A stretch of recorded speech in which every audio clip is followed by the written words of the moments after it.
All right, today is April 24th, 2013. This is the Town of Loxahatchee Groves Roadway, Equestrian Trail and Greenway Advisory Committee.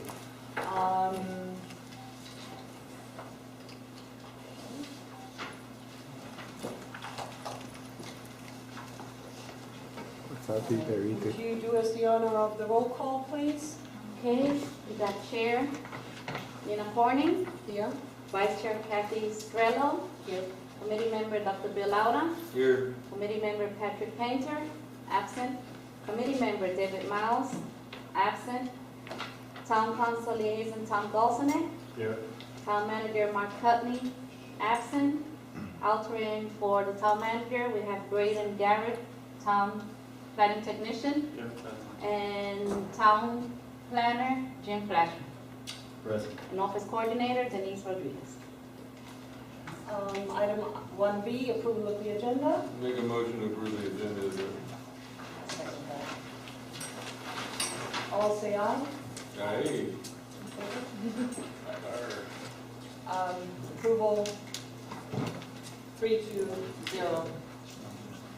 Okay. 2 minutes, approval of minutes has been postponed. 3, presentations none. 4, old business none. 5, new business. 5A, application number 3, REZ 2013-01, Loxahatchee Groves Commons. Do we have a presentation for that? Yes, ma'am. I'll start off, if that's okay, and then when I get finished, I'll turn it over to the consultants to make their presentation. Both of tonight's items are rezoning applications submitted under the town's new planned unit development ordinance. That's actually the first 2 applications submitted under that ordinance. Under the ordinance, under the PUD ordinance, all planned unit developments are to be reviewed by the RETAG regarding the need for greenways, including equestrian trails within the proposed development. The RETAG is supposed to provide a report to the town council, and per the ordinance, the application is to provide a written response to the RETAG's the comments that then becomes part of its PUD application. So the primary responsibility of the RETAG in terms of PUD applications is to make comments regarding the need for greenways and or equestrian trails within the proposed development.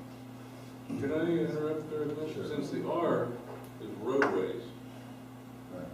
because I'm going to have a lot of comments on roadways in here.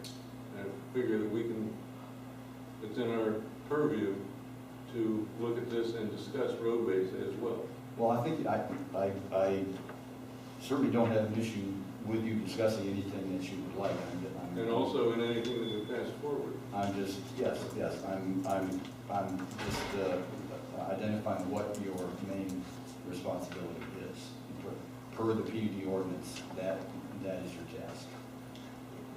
Okay. Okay, if it's, by the PUD ordinance, if it's our main task to look at greenways and equestrian with the PUD, then whose main task would it be to look at roadways?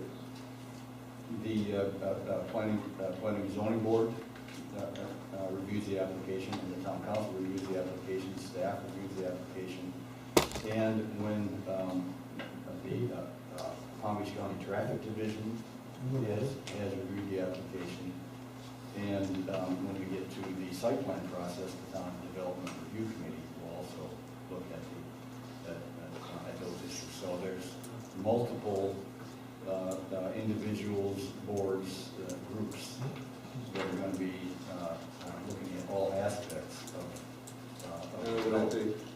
As an advisory committee with RET, it appears to me that one of the first reads and passing up to council and all the other boards on roadways should be from this board. Well, it doesn't say what the order of review is in the application. And I think that we had scheduled some meetings, and I believe that this board canceled a meeting last month or the month before, which is the meeting that it would have gone to under normal circumstances.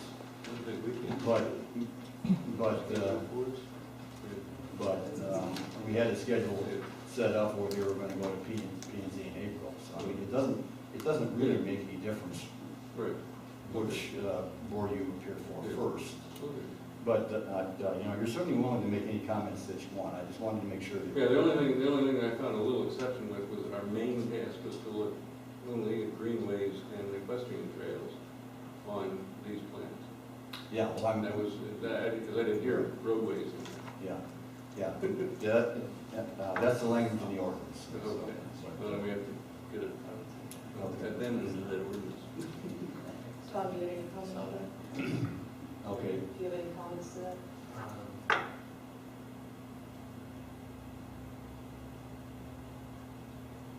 At the time that the ordinance was written, maybe the roadway aspect was not as emphasized by management as it's been more recently, so as Jim said, whatever comments you'd like to make, sure, welcome. Sorry to get interrupted. Yeah, because the task of this committee is to forward comments. So I don't think we're necessarily going to say you can't comment on it. It's not a topic that you want to comment on. Okay, both of the projects tonight are eligible for the assignment of the plan unit development zoning designations, as they both have previously received the proper future land use designations. The parcel at the northwest corner of B and Southern has a commercial low future land use designation, and the parcel at the northeast corner has a multiple land use future land use designation. Now, I'll start out with application REZ 2013-01, which we'll call Loxahatchee Groves Commons. That's a 21.73 acre parcel that's located at the northwest corner of Southern Boulevard and B Road. As I stated, the rezoning request is for the assignment of a commercial low planned unit development zoning designation. A preliminary site plan illustrating the proposed development concept is presented on page 9 of 49 of your agenda package. I also handed out a more readable version just before the meeting, so if you have any comments, you may want to refer to that. The proposed development concept consists of a 94,655 square foot commercial retail center to accommodate a grocery store, with a liquor store, storefront, pharmacy, bank, fast food restaurant, and local retail space.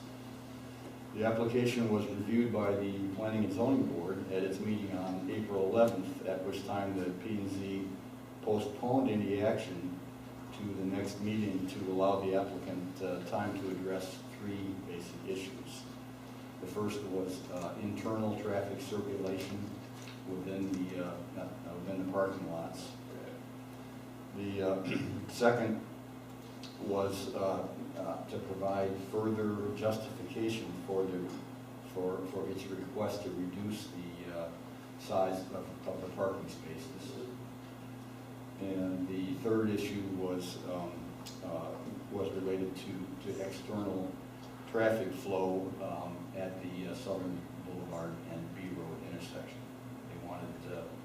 They specifically asked for some more detail related to whether or not it would be appropriate to have two left turn lanes, two eastbound left turn lanes on B Road.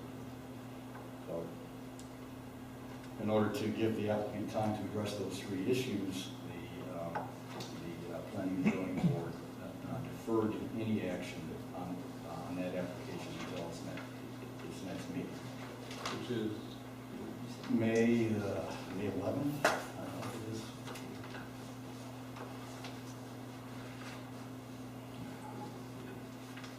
So, without any further delay, I'd like to introduce the applicant to make a presentation and give you some details on the proposed development.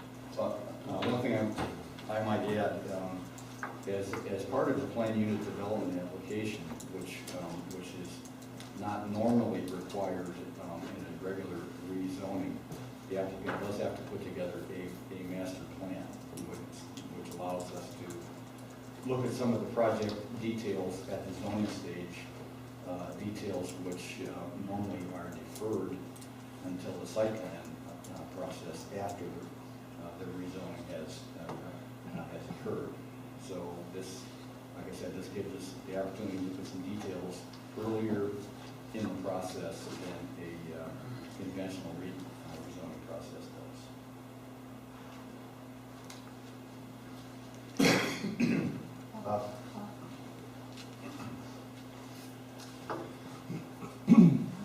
As a point of introduction, my name is Bob Vance. I think most of you know me. Land Design South, and I'm here today with Joe Lalani, and I know you know Joe too, from Atlantic Land. And next to him in the blue shirt saying Land Design South on it is Juan Ortega. Juan is the traffic engineer for the project, and then of course there's Jennifer Morton down there holding the fort down at the end. And we're all here available to answer any questions you might have about the project. We did bring Juan this time in case there's any specific traffic questions, because you are a roadway group. And so, and I know also Becky is here from Trutman Associates, which I think she's also on the next item. So I think together you've got two traffic engineers, so you're way outnumbered. So in any case, I want to give you a quick overview of our project. You're going to find that there are two presentations tonight. There's ours and then there's Marty's. Ours is much more specific. And you know they're both kind of asking you for similar things. You may have already seen that in your staff report. We have given you much more detail and much more information about the site plan. I think it's arguable to say that maybe not be a good strategy because we'll have more questions, you know, about it. So I think Marty, being the senior person here, is certainly much wiser than we are and decided to be much more concise on his proposal.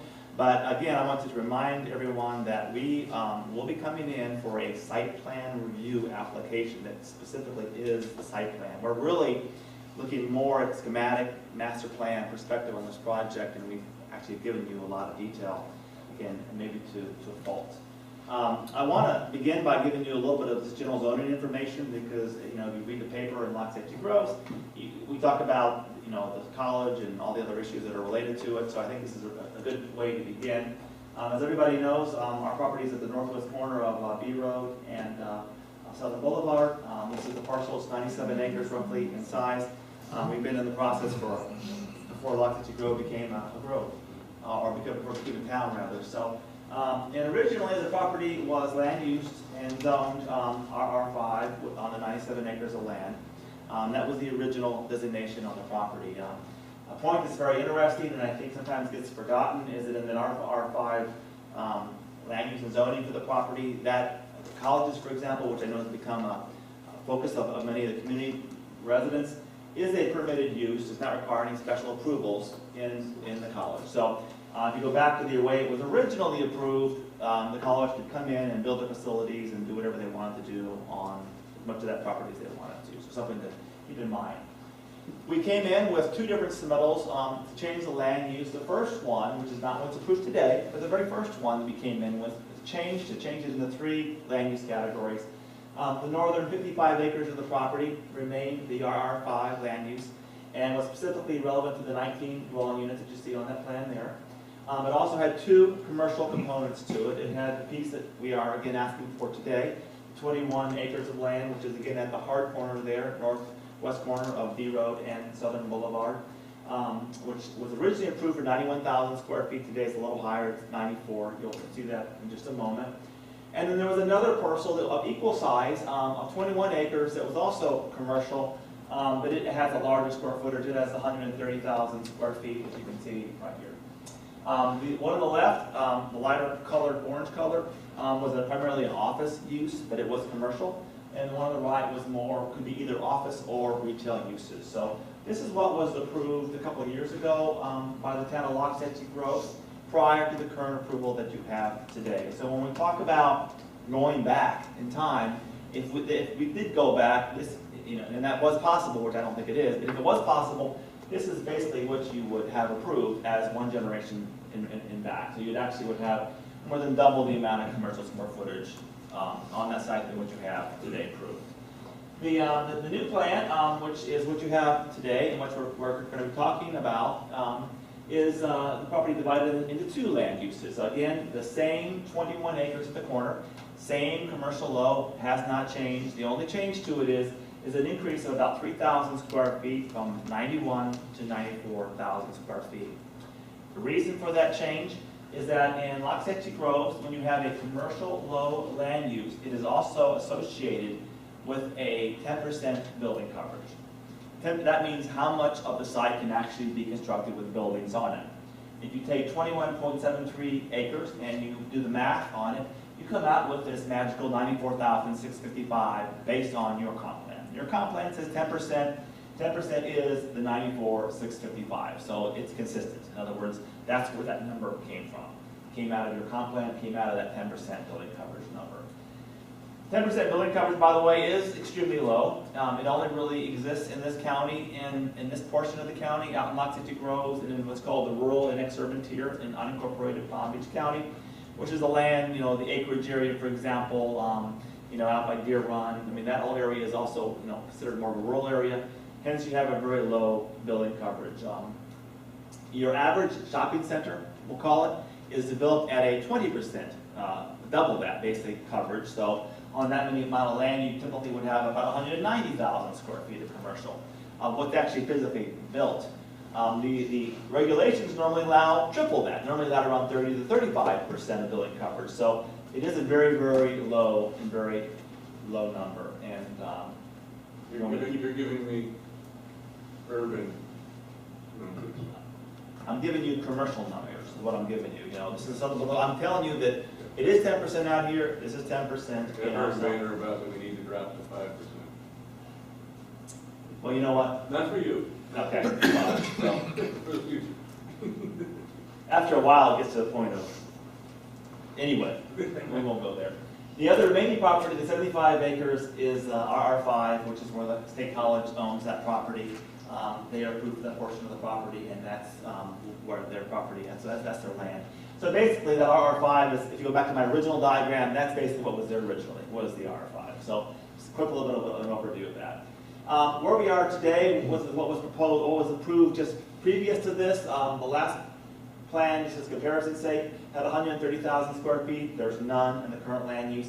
There was 91,476 of retail and office commercial. Now that's gone up by 3,000 square feet because of the 10% building coverage. There's going to be a test at the end to 94,655 for a total of 221 originally, previously. Now we're getting limited 94,6, which is a reduction of 126,000 square feet of total commercial potential on that site over the previous comp plan approval for the property. Nina shaking her head no, I'm not sure why, but that is the facts. That's what was approved.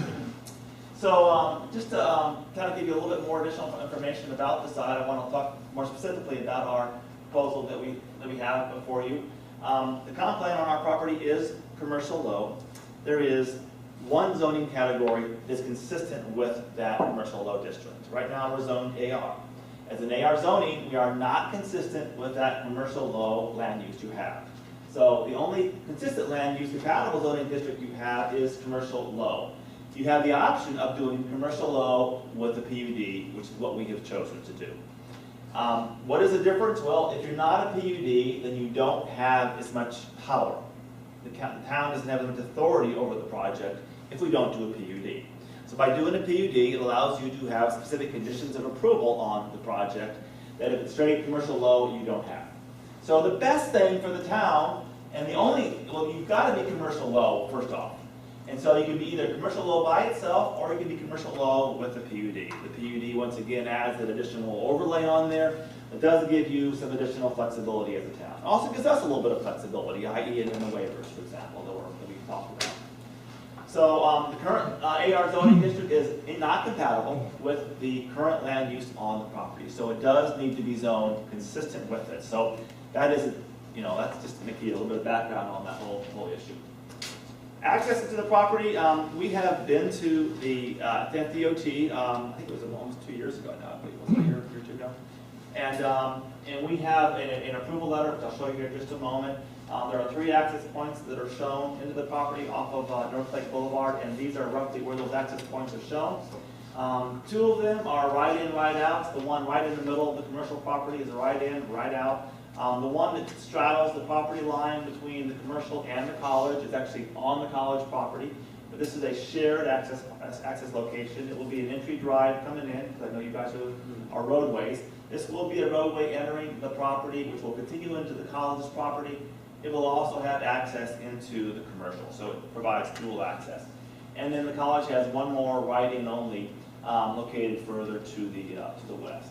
And these, again, were all approved in a letter a year ago, roughly. I'm sorry, I hope it was 2 years ago. It feels like 2 years ago. A year ago, so this letter was approved and gives you a quick overview. In addition to that, you may recall the discussions about Tangerine and the idea of extending Tangerine to the west. You'll see on our plan, as well as our neighbor's plan, the proposed extension of bringing Tangerine Drive to the west. It does terminate at the college property line, which once again is this entryway, common shared access point into the college's property. So along B Road, there are a couple of access points that provide access into our property. The one is, of course, shown right here. It's really our only access point off of B Road, and then the college, of course, has their own entryway onto B Road also. So we each have our own respective access points. Yeah. The right-hand arrow in the top. That shouldn't be there. Oh, okay. Yeah, no, I don't know why it's there. Yeah, so I'll see if you pay attention on no, you're right, that should not be there. So this again, I also want to talk a little bit about B Road, again, that being a purview of this board's for sure, and what status the B Road is, and we have 2 traffic engineers that can talk about it much more than I can. Bottom line is that there's a requirement for a 3-way agreement between the college, this parcel here, the commercial piece, as well as the Solar Sport Systems property on the east side, where they're going to share in the costs of basically constructing B Road from Southern Boulevard up to Okeechobee Boulevard, and that's an agreement that we promised and made to the town council. I know it was a big concern of theirs, and we agreed that prior to anything opening on the site, that roadway would be built. So, and I'll talk a little bit about that road. The area from Clifton Canal north up to Okeechobee Boulevard is intended to be that OJA material that you're very familiar with out in Loxetchee Groves. To the south of the Clifton Canal, down to Southern Boulevard, I'll just jump to that slide actually, is proposed to be pavement. There's a little bit of discussion on whether the asphalt ends just beyond the college's entryway or up at Clifton Canal, something you may want to comment on and recommend. Honestly, I don't think we really care. And I'll talk about that in a second. In addition to that, there is a speed table or a hump located as we reconstruct the culvert over the Clifton Canal area. So it's like a little table there, which will intended to slow traffic down, calm the traffic as it moves to the north. So we are going to be reconstructing the culvert. We are going to be doing the OJA to the north and the asphalt to the south. That's kind of an overview. Going back to the point I made a minute ago, these again are the access points into the college. You'll note there's nothing going to the right here, by the way, though. So in that particular graphic, the options are to end the asphalt just a little bit north of the college, or to bring it all the way up to the Clifton Canal and end it north of that. And I guess the pros and cons, and you can decide. I don't really think we have a dog in this fight. Is that if it ends right here, that people will see that it ends and may not be as likely to use the road going to the north. That's the logic behind it. The other logic is you may want to carry it all the way to the Clifton Canal. Whatever you want to do and recommend is I think, fine with ourselves. In addition to that, there is a series of lane improvements that are going to be occurring potentially along Southern Boulevard and along B Road. Initially, what's proposed is that this section of roadway here will be 3 lanes on B Road with a through lane going in, a through lane going south, and a single left turn lane turning to the left. In addition to that, there's a potential to have 2 more lanes added. As development continues, those 2 lanes would be a second entryway lane coming in. The furthest to the right lane would actually be a right turn lane basically into the Solar Sports Systems property. And the 5th lane would be actually a right turn lane going to the west.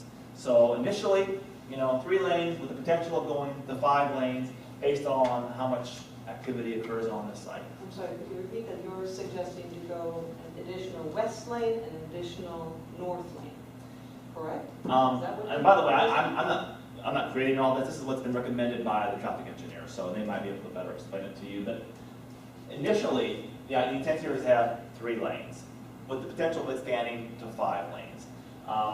We're always going to have a single lane coming down. So we're always going to have a single lane turning left.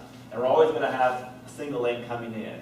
The 2 additional lanes would be a second lane entering the property that would die into the Solar Sports Systems property. Basically a right turn lane into their side. It would be extended all the way down Southern Boulevard. And the 5th potential lane would be a right turn lane coming down and going westbound onto Southern Boulevard. So, and if there's questions about that, I'll get it. There was, did I hear something about potential of 2 left turn lanes coming in? You did. Becky might be able to talk about that in a moment, but it's my understanding that the county is not recommending the dual left situation here. And there's a couple reasons why, and if you want to hear more about that, we can talk about it. But basically, there's only a single lane proposed to go to the left, to the east. Okay, so speak about timing, is this goes to 6 and 8 lanes? On Southern Boulevard? I've heard 8, I thought it was 6 only. I don't know what it's getting. No, it's not 8 actually, no, sorry, but I mean, 6. Yeah. Let me let them respond to those questions, because I honestly, they're much better to respond than I can, or Joe might be able to respond. So anyway, that's the overview of B Road and that what's proposed for B Road. Again, the issues are, and no, I'm sorry, one more thing, there will be a left turn lane into, as you're going north on B Road, there will be a left turn lane into the commercial. There will also be a left turn lane into the college, so it won't interfere with the through traffic going to the north. So, so just to be clear on that. Just to kind of talk a little bit about, if I can, the equestrian trail systems that we are showing on the property. This is our plan. As you can see, it's a little bit more detailed than this plan, which at the end of this day we'll figure out whether that's a good or bad thing. And kind of give you a quick overview of the proposed equestrian trails on the site. The area in yellow is our proposed equestrian trail system, and it does connect in and tie to the equestrian trails over there on the east side. So those are intended to be the trail linkage systems that have been developed. Whether or not it is extended to the north, I know the college, we're happy to have it go to the north, but the college has expressed concerns about horses and college students not blending well together. So that's something that probably the college needs to have an input into. But at a minimum, this is what's proposed. And I'm going to zoom in on our site plan here in just a moment, talk more about our site, but I wanted to give you a little bit more of the 1,000-foot level about where these trails are actually located. While you have this screen up, how are you proposing the connection go over B Road from one trail to the other? The next slide. It is an asphalt connection, and we know horses don't do well with asphalt. On both sides, we're looking to do something like Wellington has as you enter the respective properties. This would be, for example, how it would look entering onto our property, and I'm assuming something similar on the property on the east side of the road. In other words, you're asking what is the asphalt tube What going are to we be like? talking about? How many lanes are we talking about at that point if you potentially go to the 5 lanes? At that point, you're talking about 3 lanes. Yeah, by 3 lanes. At that point, 2 3 throughs lanes and is It's then right. tapering down, yeah, it's tapering down, but you Just got, making sure. you probably have about 30 feet of asphalt there, I guess, so. Are you thinking towards the rubbery stuff that's less slippery? I'm thinking of something that, we need the momentum to go across, that you need to be able to have a light there blinking, maybe be able to be pushed or something along those lines that you can signal of cars, something's coming across the place where they might not expect it. I mean, the wider it gets, the more dangerous it gets. Especially because it's not lining up with the other areas. Something we can certainly talk about, so, Good. yeah. Again, when you actually enter into both pieces of the property, the intent is to have some sort of architectural element there that will designate this as being an equestrian trail as you enter the respective properties on both sides, taken from Wellington. So something that you're quite familiar with. So that is the intent. I want to now talk a little bit more about our site plan, kind of zoom into it a little bit more, some of the elements of our plan that we just talked about a moment ago. Again, this is your intersection of B Road and Southern Boulevard. This is our 21.7 acres, our proposed 94,000 square feet of buildings on that property. As you recall, there's two access points off Southern Boulevard into our site. Both are right-in, right-out onlys. One is located in the middle of the site, lined up with a main kind of a boulevard entryway into our property. The second one is actually located on the college property. It is intended to be a median divided roadway coming in, but again, they need to design that because they're going to be building that. We do have two access points that will connect into that connector road itself. Again, we have the Tangerine Drive extension, as I mentioned to you earlier, which will extend over to and dead end into that common entry drive that we're going to share with Palm Beach State College. And we have worked hard to treat that area as a real street, and you'll see that here in just a second and all. So this is the Tangerine Drive extension. Just to give you a little bit of background, we've worked for a very long time with the town, and there's been much discussion about what Tangerine is to look like and should it be a main street. Well, what we have tried to do, and this is our efforts, to try to blend in some of the Main Street concepts or ideas with the design of our overall center. And this is kind of a blow-up of that area, and I'm going to show you here in just a moment how it's intended to look. From a design perspective, there's some other amenities that we have on the property. This area right here is the Plaza Park area on the property. It is actually tied to the reduction in the overall parking space size that frankly I'm not going to get into a lot of detail about today. That's with more of a parking question really, but this is again an open space area which is intended to be really for small green markets or art shows or just an open space area. This is kind of, that's the globe of that area. This is kind of an idea of how we intend it to be. And again, with a thought is here in the middle would be some sort of garden structure like a gazebo. And kind of a heavily landscaped bit of green space within the overall center. And it is, by the way, located as you first enter the property.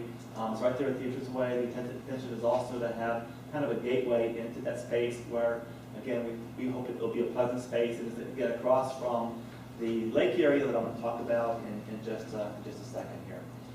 I want to talk a moment, if I can, about the architectural guidelines which I know is very important to the town of Lock City Groves. I think it's a little out of your directed discussion points, but I think it's relevant to the site. It also ties back into what is critical to you, and that is Tangerine Drive and how it's supposed to look. We have worked with the town for a long time, utilizing the Rural Vista Committee, Lock City Groves guidelines for non-residential projects in the town. And I want to show you some elevations and sketches. The sketch I'm going to show you first is looking kind of really to the west, as if you were like standing here looking down Tangerine Drive, and this is what it is intended to look like. And this is again going to be Tangerine. You're looking down Tangerine Drive. The terminus down there again would be the college's property. Our retail buildings, as you remember, are on the north side or on the right side of that drive as you're going to the west. On the left side of that is an expanded large landscape, hardscape area, which is intended to create, again, the alley of trees, the boulevard look, looking down that Tangerine Drive, and it's intended to be very pedestrian, as well as kind of give you a more urban streetscape as you walk down that area. Again, on both sides, you will have sidewalks. On this side, again, you have the actual buildings themselves, and on the other side, you've got a series of hardscape elements like, again, some garden structures, a lot of benches and seating areas, a lot of paver blocks and walkways, and again, the alley of trees will lead you down that walkway. So again, that's the intent. From an architectural perspective, we picked up on a lot of the architectural elements they're in your rule guidelines. You know, the cupolas, the siding, the kind of the lap board siding look, the standing seam or metal roofs that you have in your guidelines in many of the buildings. Again, also the arcade, an arcade being a covered area in which to walk. And for example, on the building side, you really would have an arcade, which is a walkable area. You'd also have a little area in front of that, right up against the street, that you could also walk in. And again, if you look at some of the architectural styles that are referred to in those guidelines or other designs, you find those same elements. You find the cupolas, you find the metal roofs, you find the lap siding, you find the arcades. You know, so again, that is the theme that we've chosen from an architectural perspective for the overall project itself. One thing that I don't have in my slide about it, but I want to just kind of talk about it for a second.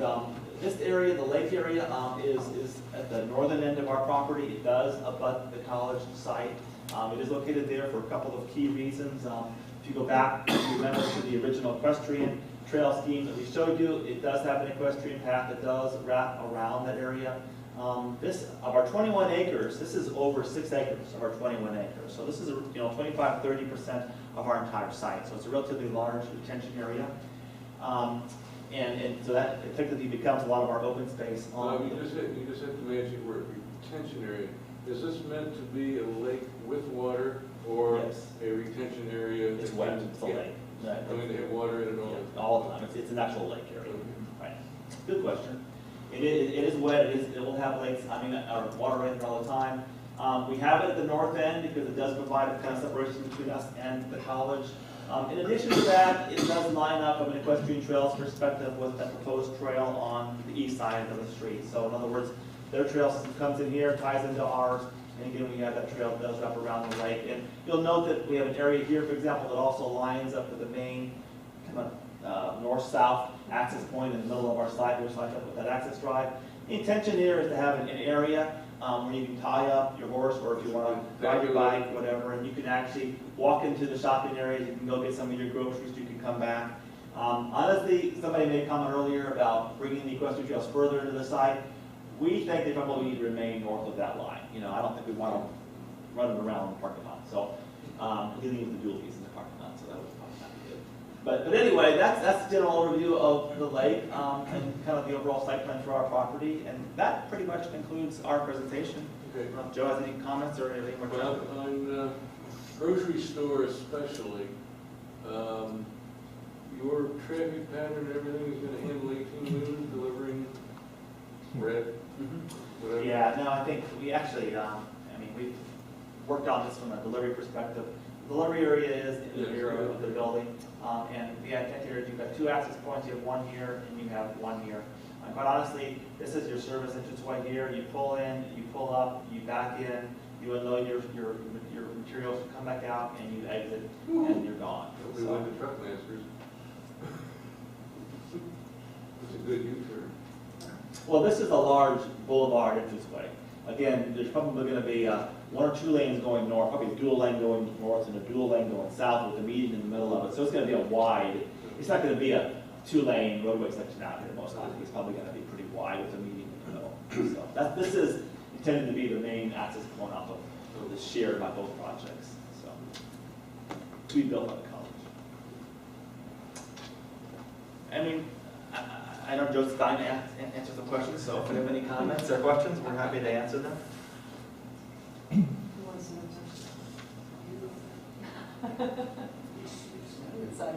Oh, okay. Yeah, Joe, Bob mentioned the potential of tying the equestrian trail north to the south side of Collecting Canal is where I would want to put it on the bigger one. Right.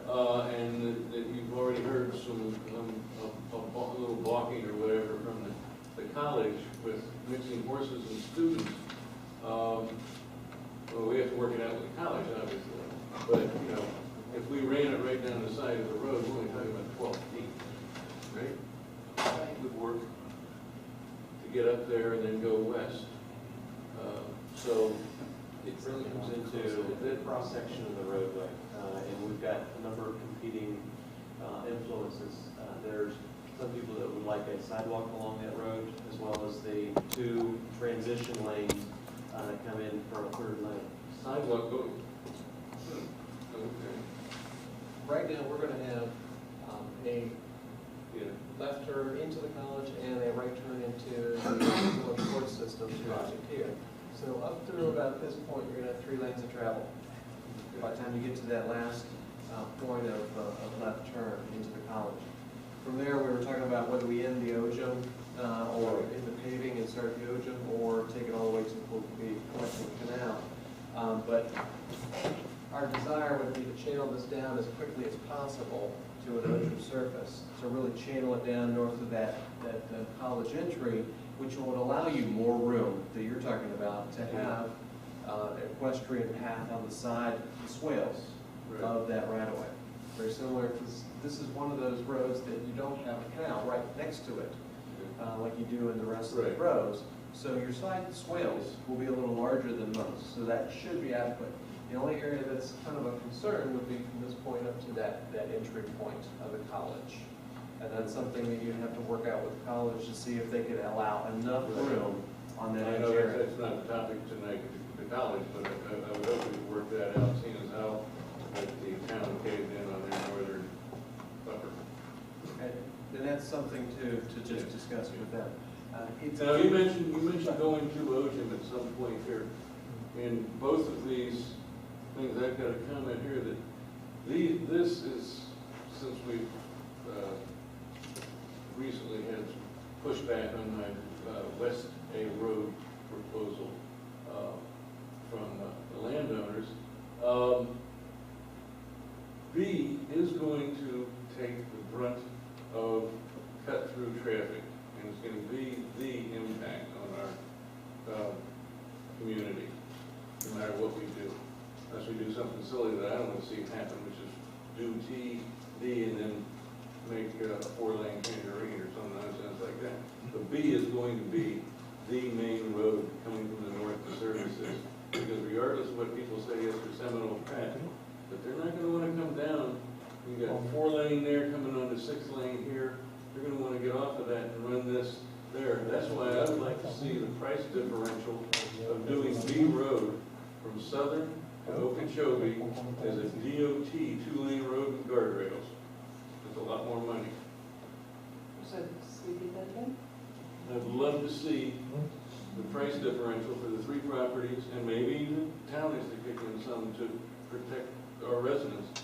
But do B from Southern to Okeechobee as a true DOT 2-lane road with guardrails along B Canal. Because I'm looking at the liability. Okay, so far the OJM roads have not had any, that I know of, Loxahatchee car washes going on. Everybody knows what I mean by that. Okay. But as people filter towards the college and these actually almost regional servicing areas here, I can see a lot of traffic coming down B Road. And I like to try and keep the canals, or keep the cars as dry as possible. Well, let me just kind of give you a couple of quick points on that. There's two opposing thoughts. The first, which is what I think your town, let's forget town, dollars for a second.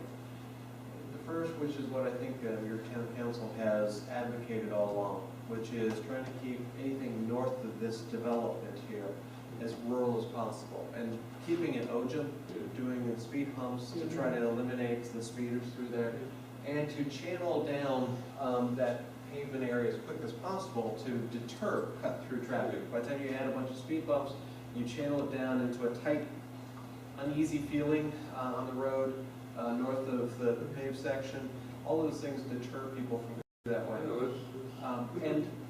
Right, you have to weigh the benefits of it, and if I can go on a 4-lane section that I can hit 50 easy all the way into the front door versus having to slow down to 20 going all this route and fight traffic on Okeechobee, logic will tell you that you may want to take the easier route. Now, the other flip side to that is it's less an issue of cost of road, it's more an issue of cost of impact to the property owners to the north. The right-of-way does not exist. It's substandard as it is. So If you think that the residents of Los Angeles Groves would like to lose 20, 40, 60 feet of their properties, that's not a battle I want to get involved in. And so I think that's the bigger problem with that. No, I was toying with this as to whether I even wanted to mention it, because I was bringing it up as a potential safety. It might, in the future, if the OGM and the speed humps don't work, they have to be retrofitted. And when they don't, and none of the right of way is taken by eminent domain. It may be eminent domain, but they're paid for the property. When sold Ellie's right of way, they should pay for that. Right. Well, under the scenarios for common good, yes, you would be dealing with. I can see the advantage of toning it down quickly, but, yeah. Our thought process, and I apologize for jumping in for a quick second, but thought process is as soon as you get north of the college's entrance, I would like to see, my personal opinion is that to put a quick section of curbing on both sides of that road, to channel it down as tight as possible to a 2-lane section, and then pure OGM from there on up, so that there's a clear divide between the paved section to the south, what's more conducive to easy travel, and the OGM to the north, which is more rural. Maybe we have signs, notice road structure change. And also like local traffic only signs, local traffic only, the speed humps, I think are certainly going to be Probably so. a factor. I mean, speed humps become, as we all know, annoying for everybody too, but I think we want to discourage the cars from going to the north. That is, any thought given at that transition to pave up to a traffic circle and OGM out of it? If you remember our meetings way back when the college wasn't there yet, just for the 2-level use, the idea always was to almost like a funnel, narrow it down, and actually have some awareness that you are entering the rural community and try to keep as much traffic out. I mean, we have a DOT being Folsom for potential Laurel Pond traffic. That won't help us necessarily with some of the acreage traffic, unless, that's Well, it does, settled come crap. down, the rural palm acreage will come that way. Okay. So ignore the DOT thing. I think you guys convinced me back to my original thought that this was the way we should have gone. But I started thinking about how are we going to keep them out of the canal? And I think that comes down to the speed humps, all of the things you're doing on the other lettered roads that really. Well, what about this idea of a traffic circle? Because when you go to a traffic circle, we can have trees in it. Okay. Oh, we had what is right-of-way issues. That was the problem we had. We did look at that actually. Oh. Yeah, there is I mean, it's complicated doing a traffic circle. But you got anywhere. Well, anywhere, but then you throw in a canal, a roadway, and property right. Well, I'm not doing a traffic circle at Collecting Canal. Do it Closer in. It's closer in where No, I you got do you the just stop at transition. that. Okay, And well, I think you still have the right-of-way issues on the east side of the road Yeah, there. there's The right-of-way issues. Maybe, what's it, Wellington Day? Maybe he would want the right side of the But I traffic circle. think there is a good point, and that is, once somebody has gone down that path, meaning gone north on B Road, and they discover, oh, there's this little road now, what do I do? Let me turn around and go the other way. And, even if it's more in sort of a full circle, the way that you would normally have it, if it actually went into the college property a little bit more, because the other 3 properties there are owned by other people that are not involved with any of this development. But then to encourage that looping back and out. Or even if it is, that there's something that goes into that area, right, where it stops. I think they talked about some entrance to the college down that way, where it stops, that there is that loop where you can actually go back into the college and find your way out of there. But the idea is truly to keep traffic out of Los Angeles as best as possible. And potentially the, sorry, Go ahead. Potentially, if the traffic circle was at the college's north entrance, I guess we'll call it, that might be a way to I don't know, transition the equestrian trail across their entrance a little bit better and make things slower down. Well, there's. Of course, that's, instead of 60 feet, not the way You we have did to widen it out. 120. There's a problem with handling, given the fact that we are a rural community out here, you do have a high prevalence of people dragging trailers. Yeah. So that is something you're gonna have to accommodate. If you do a traffic circle, you end up either making this obscenely large roundabout, or you're having to, you know, I go through one every day. an oval or something similar. I personally think that if you created almost a gateway type of look, back to my comment about the curves on the side, maybe you have some low slung landscape, and maybe some Waxahachie Grove signage as an entry feature on either side of the road to get people to look at it that this is something that's clearly different beyond this point. And it could coincide with where that equestrian access may come across the street. I mean, we have to kind of look at that and see how it works. Well, I that's think- below your transition. That's down here, should be down here, but if we can do something like that, that can help dissuade people that you know clearly you turn left on that road from the college, that you're going in the wrong direction. But let's face it, the college kids are not coming in with horse trailers, okay? You're right. They're, and whoever's going grocery shopping, I mean, I have complete other issues, but I want to make sure she gets to speak as well before I bring up mine. But in reference to traffic going down that way and trying to make sure that we don't have unintended traffic going into the rural areas. You know, I think even a turnaround that accommodates vehicles versus vehicles with large trailers, Yeah. you know, will save some, and then the rest will, you know, find Maybe its way. like one of these. Rather than having everything find its way.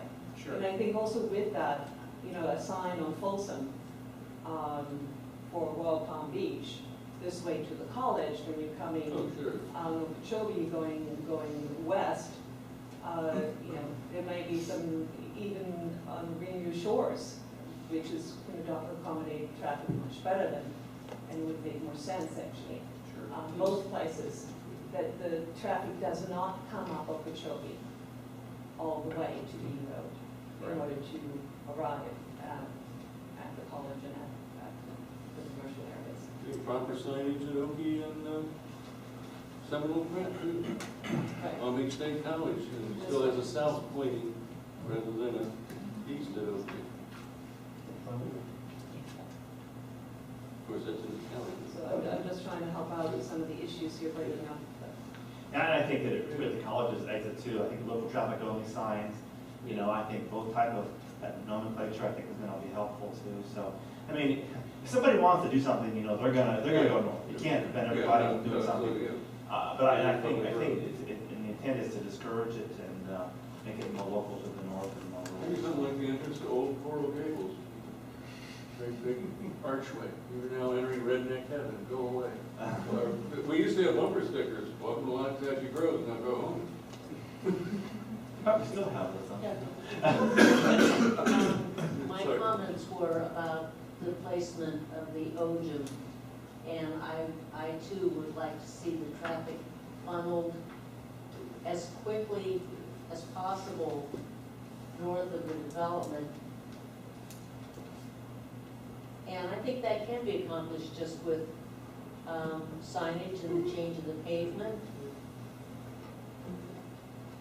You know, I don't see people wanting to really fly and go up sketchy roads. How do you feel about the turnaround for vehicles? No, I can't see that working, especially for the people who want to go to the feed store, the hay. No, I mean, there's an option to turn around if you find yourself at the speed bumps with the open and go, whoops, you know, maybe it's accelerated. with the Palm Beach State, is that something that's already part of their plan, or we're just, like throwing this out there? No, this was actually something that had been discussed way back when with the two MOUs. There was the roundabout at one point in time. There was making sure that the multiple lanes were leading out of Loxahatchee But Road. that's not before into Loxahatchee Palm Road. Beach State. Yes, but either way, I mean, my whole point of this is, I love the way that the numbers kind of get tweaked and we have less commercial, yes, commercial low offices, first of all, not retail. We are having an increase of retail now. And we have a 653,400 square foot building footprint of a college that's coming. That's clearly not going to have some 2,000 students attending over the long period. And, here we're still increasing the amount of traffic by adding more square footage in commercial. The design itself on this particular project, I read something about, new urban design and all of that, and frankly, I've spent quite a bit of time looking at new urban design, and to me that speaks sprawl. A massive amount of parking lots. A grocery store that's almost as big as the grocery store on Crestwood by, basically take the pharmacy away, which you have elsewhere, and you've got it. Tiny little parking lots to cram in more vehicles that are,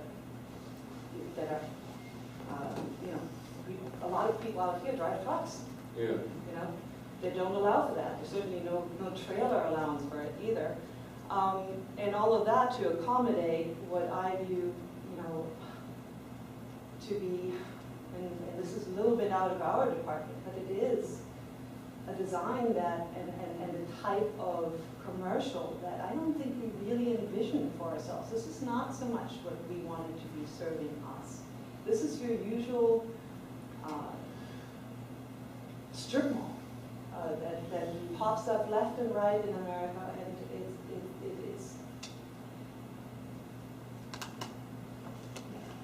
it's not what I thought belonged in Los Angeles. Yes, it certainly wasn't our vision. We're going to see new ruralism. And with this particular, this is my concern, with this particular use for retail, what you have is quick in, quick out, quick in, quick out. So what does it mean? More traffic. You assign traffic by the type of use you have. I just want to comment. I think that our intent today. I hear what you're saying, and it reminds me of the last 2 years. And a lot of those issues have already been established, decided by the town. It does have a commercial low land use on it. It is to have the maximum 94,000 square feet. Frankly, from our perspective, it is what it is today, and I hate to go back and rehash those issues because those are issues really from 2 years ago. Our focus really today, I think, is pedestrian trails and roadways, pathway systems. I think that's what I think this board's primary focus should be and needs to be. And a couple of things you just said, quick in, quick out, and if what you've done, I think, is working towards that, is getting the quick in, quick out onto Southern. Correct. We can then minimize or mitigate in some other way the traffic going on to B and never connect up Tangerine. Maybe use Tangerine in these two properties, but not take it any further east. Then I think if we can sort of isolate this away from Loxahatchee Road, which I think you're working towards, if we have the college work along the same lines, then And we only Excuse me, control, but I we only wasn't control quite this finished. bottom portion over here. That's the one thing that we don't have any control what the college is going to do to the north. But we understand your philosophy, we understand the I differences. wasn't quite finished though. When you're speaking about what's allowed, and I understand that we have the 0.1 ratio, but we also have larger parking lots. The amount of parking lots that you have determine a bit of what you're allowed to put in. So everything is kind of a little bit of a, checkpoint. Oh, yes and for no. what you put in there. The parking criteria, of course, is established by the square footage. So usually at 94,000 square feet, you do the math and you end up with so many parking spaces based on your code requirement. And that's why you had the free. We don't have, the issue of the size of the parking spaces, I don't think is, we didn't talk a lot about it at all really today. I mean, you know, we do have your planning and zoning, which we've been to, and we're gonna go back to. We do have which your husband serves on, by the way. We have the city council, of course, or the town council really, where those issues I know are going to be discussed. And quite honestly, if the waiver is approved, fine. If the waiver is not approved, fine too. I mean, you know, honestly, everything we see in today's world, honestly, is being green, you know. We don't want more pavement. We don't want more global warming. You know, we don't want more asphalt on the ground. We want a 10% building coverage. But then you tell us, make the parking spaces 25% larger. We need a couple more acres of asphalt on the site. You know, and so that is where you know, and honestly, we can do it either way. We have the same project at the same 94,000 square feet with the bigger spaces or with the smaller spaces. You know, at the end of the day, that is the town's decision, and we'll abide by that. We'll have basically the same project. It's just a decision. It doesn't really impact the square footage on the overall site or the number of parking spaces. What does it do? It does get rid of, there is a cost to it. It gets rid of green space, is what it does. The P&Z board, we actually demonstrated, we showed a plan that achieved the requirement of your large, what we call dually spaces. And follow up to Bob's comment about the fact that in a green world that we're trying to achieve, you know, having these larger parking spaces across the board does not make sense. But we can accommodate by getting rid of this open space. We can also accommodate by getting rid of this green space all along Tangerine. So it can be accommodated without affecting anything else in the plan. From our selfish perspective, we felt green space and smaller parking spaces probably are better suited for this area. Now, we're not opposed to taking areas and doing kind of a split program where we can have maybe a small percentage of areas that have larger parking spaces, so that somebody does have a larger, you know, car, vehicle, or otherwise, that they'll have spots to accommodate that. We're also looking at the possibility of changing the plan around a little bit to do maybe an angled space if we can accommodate it. That would also help that situation, because it's easier to navigate an angled space than it is a 90-degree space. So we're looking at all those options, but the end result is the larger, what we call dually spaces. If that's the purview of the town council when it gets there, you're going to have an awful lot of pavement to handle what really appears in the couple of meetings we've been out here to be 10% or less of the people that are driving to these facilities at any one given time. So admittedly, Lox Hedges Groves has a lot more trucks. Of the parking area right now, I think there's 3 trucks out there right now. Only one's a Super Duty. The other ones are, you know, fit in any normal parking space that's out there. So of but this, if you put one of mine on either side of mine, I can't get out of mine. well, my point is that we're going with a 10-foot space here, is what we're proposing. A 10-foot space is larger than the spaces you find in Palm Beach County. And I hate to compare, but it is larger than what you typically find in Palm Beach County. So it's artificially a little larger to begin with. We haven't gone to the full dually space. Going into the project, though, you had the, whatever it is, 11 and a half, 11, like 20 was the original size. Your requirement is, what, 11 and a half by 22? Yeah, something like that. Okay, going into the project, I think what Nina may have been getting at, I certainly don't want to speak for her because she hit me. She's a seat farther down, don't worry about it. She'll have her do it then. They work together. If you go back to your square footage of retail comes out with some equation that says you need X number of parking places. Yes. All right, now if you go back to the original size of the parking places we want, the other option you have to keep the little green space is to decrease the square footage of your retail. But that green space is purely what we figure as a benefit to the community. It's not a requirement of the code. It's not a requirement of anything in there. Your requirement. Let me just ask a quick question. I think the dually parking spaces continually comes up, and although I don't think it's an issue tonight, really, you can certainly comment on it, as Jim says. But I mean, the question is do you really believe that 100? It's like saying, okay, I mean, I need a handicap space, I don't, but it's something I do. That means every space should be handicapped, and I think what we're saying, okay, I drive a bigger truck, and by the way, I do have a big truck, a big long bed truck, it's not a dually, but it's a long bed. And it's a big truck, and I trouble, it's difficult to park in a parking space. So take 10% of the parking spaces, as Joe commented upon earlier, or 20% of the parking spaces and label them. I mean, if you go to, you know. Compact cars. Right, exactly. You've got spaces to say compact, you've got spaces for moms with baby carriages, you've got places for expectant mothers, you know, you've got handicap spaces. Well, why not have a. Yeah, exactly. I think that's what we, you know.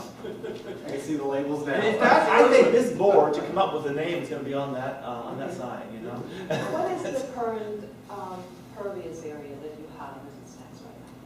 The current pervious area? Well, I can tell you about parking area we have. So you have 6 acres in your lake. I think we have 5 acres of parking, I think, and it goes to 6.5 acres of parking if we go to the dually spaces. So we add like I'm gonna guess it's like 25% increase. I'm not against your combination. Pervious area is 53%. 53%, so a little less than the 60 that we were originally looking for.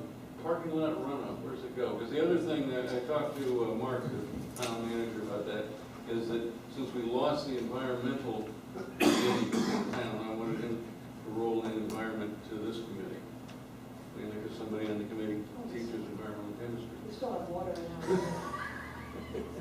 God, who would that be? I saw, I forget if it was this project or the next project that came up, said something. Save some about comments, excess- by the way, from Marty. That's He's right. really upset. Excess runoff through a direct culvert into C-51, and I was going, has software water management seen this concepts? No, our drainage is proposed to go back into this lake area. And then we have an easement with the college to provide our outfall into collecting that. Okay, then, if that is the thing, the 2 little blips on your lake, I would suggest, putting a berm there, keeping those as dry retention areas, take your runoff into the dry retention area and let it percolate through the ground of the lake. Just to take direct parking lot runoff and dump it into the lake, you're gonna see the oily sheen. They do. South Florida. One drop of diesel will cover that lake. South Florida does require pretreatment before the water does, and often the way they pretreat it, quite frankly, is running through like a French drain system before it flows into the lake area, so it won't go. The parking lot water does not flow into a catch basin, into a pipe, and discharge directly into the lake. So what's that now? That's what he said. Is that what you said? It's right. I got your comment. Okay. I think I we're don't fairly see covered. that. No, never does. Can you tell me a little bit more about the culvert up by Collecting Canal? Yes. In terms of the future improvements, is that what you're referring to? We've got a meeting scheduled for next week with the college to really start ramping up the details of that design. Back when Fleet was involved from the Water Control District, I think it was his desire to completely rebuild that, make it larger, and avoid any of the conflicts or really narrow crossing that you have right now. So it would be an enlarged culvert that would be larger than what you have there Okay, today. because right now it's a bridge, not a culvert, so you're gonna replace the bridge with a regular culvert across it. That's correct. So, So maybe what I suggested all along is actually gonna happen, but only for a short period of time. Blow the bridge. That sounds like a fantastic idea to me. we have no problem with that. If you'd like to blow the bridge, don't tell us about it, just do it. That's not on tape, is it? Okay. Any other And comments? The trail through there, what's the width that you have of dirt before going down and swimming in the lake? We're using that 20-foot area. That would be that level area that's also dueling as a lake maintenance easement that would have to be around the lake. It's a nice stable area that's at a very gentle slope, and a 20-foot wide area is enough for a couple riders to rest. So I think it's a great use of that. Would you consider some, very unoffensive, maybe some wooden fencing along the park area to the parking lot? Just Sure. for, safety? Sure. Sure. That's a good idea. I mean, separate the horses from the park, I think it's an excellent idea. But It's a great I marketing. think in addition to that, we haven't identified yet, but we will, at the final site plan review, identify a location to tie up your horse. Yeah, I was thinking about it too, but I took it as a given. That's fine, that is great, good idea. The other thing that we had actually, I think we made a vote on this last time, was for 2 eastbound lanes, 2 lights. Oh, Lights for the light coming and going east onto Southern. mean, Simply because a lot of the traffic will be coming out and will be forced to go west Yeah, we're- due to the Let's make sure islands. we've got the.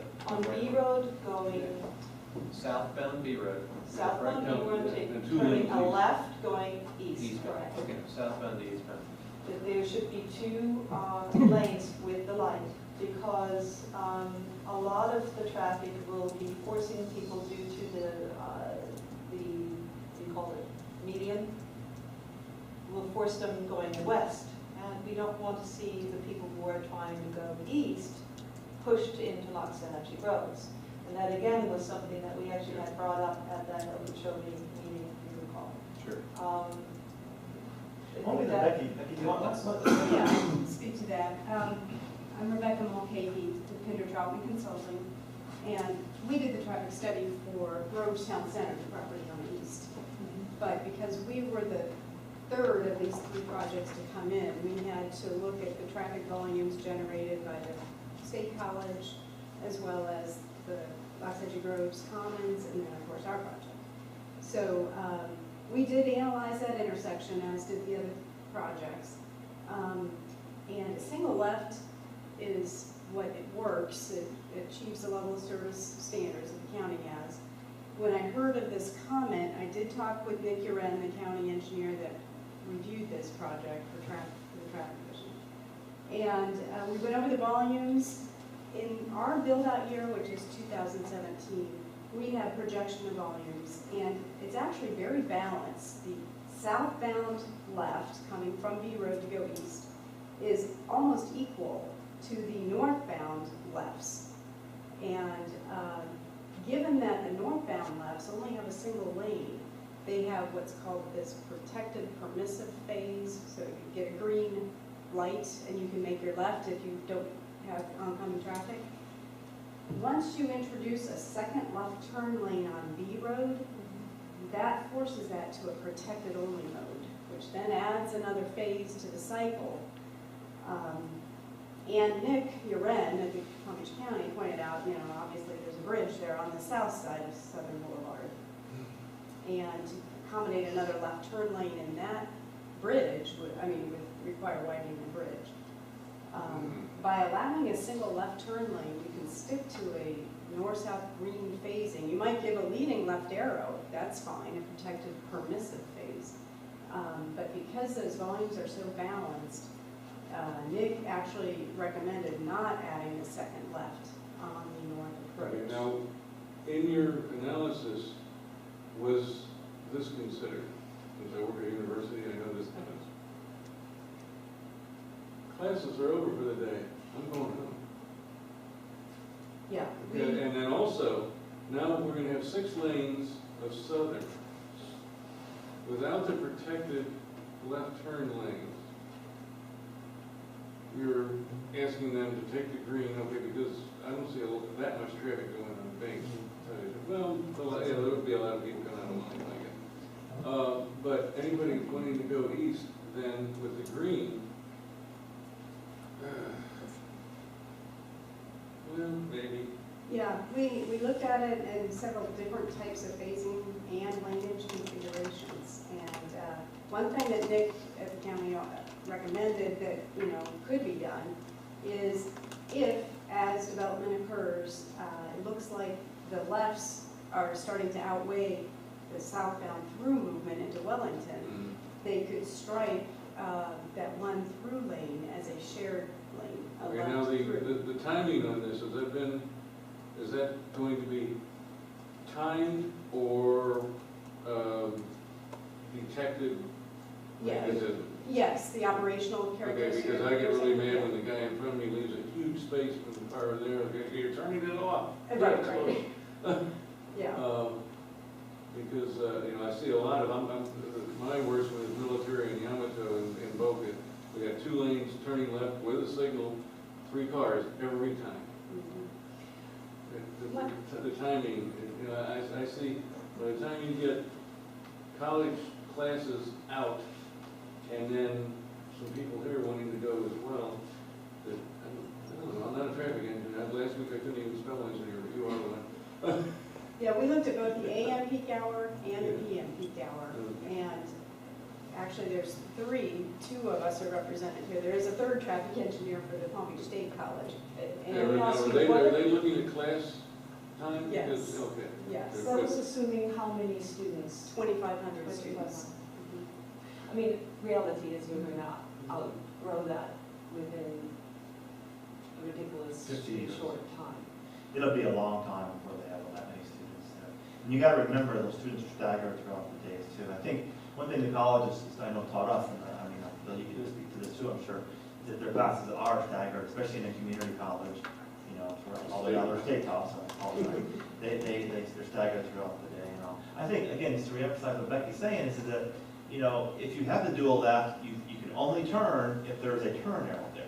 You get a single left, you can turn on the arrow or without the arrow. And that, I think, is that's effectively what you're saying. There's a benefit to that, because the cycle of the light turns is quicker. That you have more, you're not as long of a cycle each time the light turns, so you're waiting a longer period. You gotta wait for them to turn left, then you turn left, and in this way, you can turn left at the signal, you can turn left when it's just simply green. So that's the benefit. You could also extend the amount of time that green left is open, so that can accommodate more traffic throughput, assuming that, you know, the You traffic. said something about a leading, Leading left turn arrow. So the north-south movements there would get a left turn arrow for their left turn lane.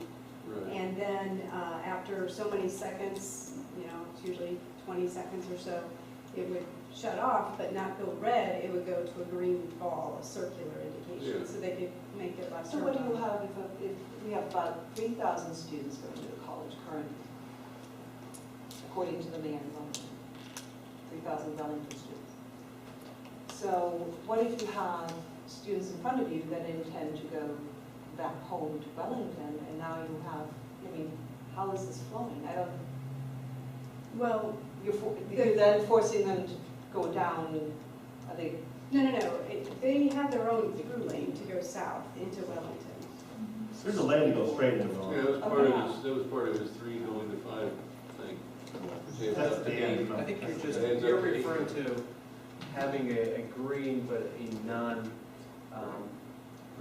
protected, we'll call it Right. left, so you can It's still It's make called a permissive left turn. permissive, thank you, a permissive left, so that if nobody's coming northbound on Banks, that you could still make that left turn as the solid went to green, so. Yes. The only way you go west on the Big Blue, they have no arrow there. I don't want to wait until our residents has to pay for urgent repairs, because everything is being pushed into Los Angeles. And you finally get your numbers, and who knows what it's going to be. That's sticking to me. Yeah, I don't know well, the rest of it. the 2 things the county, I mean, one is the county does reanalyze the signal timing about every 2 years. I used to be the signal timing engineer for Palm Beach County, so I know that. And secondly, like Nick Uren had mentioned, that if need be in the future, depending on how the volumes are balancing out, they could go to that southbound through lane and make that a shared lane, a left and through combination. So then you would effectively have 2 left turns going east on 7. Under that scenario, then northbound would have a red light while that's Yes, happening. that would be called split facing, so then we would have to split the cycle. And the fact is, most of the people that are going to be shopping there or going to the college there are not coming from the west. It's just not there. Yeah, I I mean, mean, each of these 3 you have to projects look at the development, is where the development is, or where these people are coming from. Right. And you can't just apply blanket numbers left, right, straight. You're considering where the Oh, residence yes. is. Yes, each of these three projects have a distribution is set up for their individual project, showing where different model runs have shown where the traffic attractors are and the producers are, and where they're going to, when they leave the site, where they're gonna go, even how far east of State Road 7 they're gonna go. I mean, it is quite extensive on looking at assignments for each of these three projects, given their land use. Well, given that this is going forward at the town level and everything, I think, to me, they've done a pretty good job here. My really only complaint is that Sandy's pushing all the way up to the .1. But Sandy and I have been back and forth over 20 years. No. So, what happens if, you probably can't let me know this, but you got a potential occupant for your mega store? We've got some that we're working on, but I can't name names or discuss anything more now. Well, hopefully it's an Albertsons and Elfale, and we can put it in school. I don't think that would be the preferred form of drugs. Nobody likes dark space at all, But, especially the people I that. think that would be a perfect building for, do you know Tractor Supply? Actually, you do know, It's a great store, it's a great store. so we agree with you, it is. Very appropriate. I would like to see something that reduces less traffic in these spaces. Yeah, I think that's out of our purview. Yeah. but I think we have to try and help mitigate what we're doing. Any other comments on greenways or kind of design details and thrown in to try to make this better? Marty's dying to get up and talk. Yes. Absolutely. I was really surprised you already predicted I was going to ask about a kitchen post. Now, where is the indoor shooting range here, though? That's a good question. Kathy, To I use wasn't it all. sure you get to say what was on your mind. I'm finished. Yes. Yeah, well, I want to hear about the On other the one. trail, you were looking for guidelines of footage, width, what are you looking for exactly?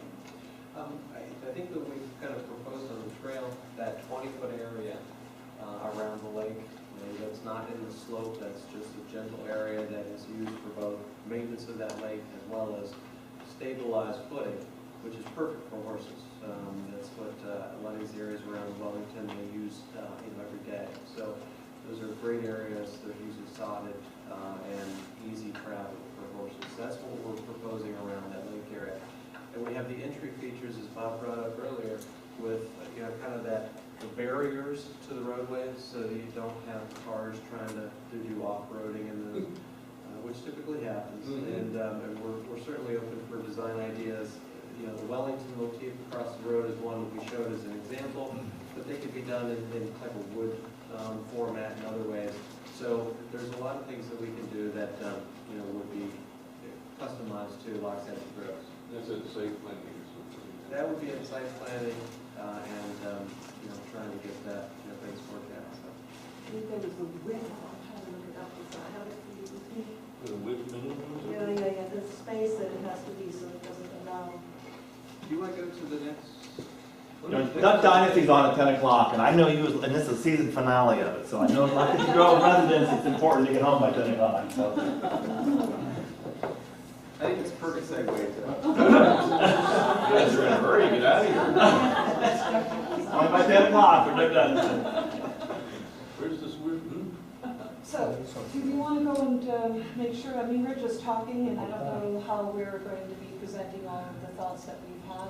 Maybe we need to make some motions, maybe make it more effective. Well, that's right, Jim. I took some notes. Okay. Would you like me to run through the list of items that I have? Sounds like a good idea. There's one more question I have actually. Are you aware of what you currently have in the area of the lake? What's currently there? The front majority of the site is that open pasture that's been cleared for a number of years. As you start, and you can see it there on the aerials. Pine up in here, there's a couple others on their property. You can see this whole area down here, the south end, is more pasture and some exotics in that area too. And you can see, there's a line right about here that was the separator between what was the larger pines in the back and that clear pasture. A lot of the Florida holly has grown up on some of these edge areas. You can see it's a different signature. So the majority of that lake is the cleared or exotics that we have here. We have a little bit of a fringe area in the back that is some of the larger trees. But it's very little, and because we do have to create this lake, we're going to be impacting the elevations dramatically, and most of those pines it would be impossible to save because of that change in elevation. What are you actually preserving? Is there anything you're preserving on that side, or is it a complete blowout and put in? The majority of it's just new material. And again, the majority of the site, it's easy to see from this aerial, the majority of this front portion has been cleared to the pasture land, if you go back the last 20 years. So, Well, on revegetation of it, I would suggest you kind of use as many natives as possible, because I think in your drawing, I saw Washingtonians which were going up out of Mexico, I think. That was a sketch, and I mean, we're open to suggestions, but we do want a tree that does create an allay. It could be a live oak tree, it could be a laurel oak, it could be, and that's actually a very good point. And I think that's. And none of those Princess Palms, because I consider that an invasive. I don't know where they're coming from on my property. So I think we should look into what is worth preserving on that side, and what you guys could, how you can work around some of the items that are worth saving. And then, I'd like to hear some more regarding the filtration of the water that's ultimately going to be dumped into the collecting canal. Because And the lake. And the lake, of course. But because we have a lot of farmers that are pulling water out of that, using it on their crops. And the last thing I want to see is, road runoff. Well, again, there is It's not a ready for that kind of. we do have to permit it through South Florida Water Management District. It does require the pre-treatment of that water before. You can't just take water from a parking lot and dump it into a lake, basically. You must filter it either through, as I said before, like a French drain type system or through a swale area. That's actually what has Bill described. So there is a criteria to cleanse that water as it is between the parking lot and the lake area and everything. So. And by the way, as a side note, I mean, your average project, you're looking at 10-15% of the site to be in lake, that's 2 to 3 acres. We're over 6, so we're really more than double what you would typically find in a normal development. And part of that, well, the majority of the reason for that, by the way, is it's compensating storage, because of the South Florida, the basin is there. And then one last comment is shading on the trail, because generally people don't like using nature that's out in the blistering sun. So something more than your little bushes that grow up in, 10 years from now, where riders as well as people that are walking can be out in the shade. Yeah, I've got two other comments that I need to make. I don't think either of them are really in our purview, but the 8-inch forced main, I see this on both properties, coming out of there for sewerage. Where does it go, and is an 8-inch forced main, if that handles stuff to the west and well, we got 128 beds, permanent residents, plus visitors.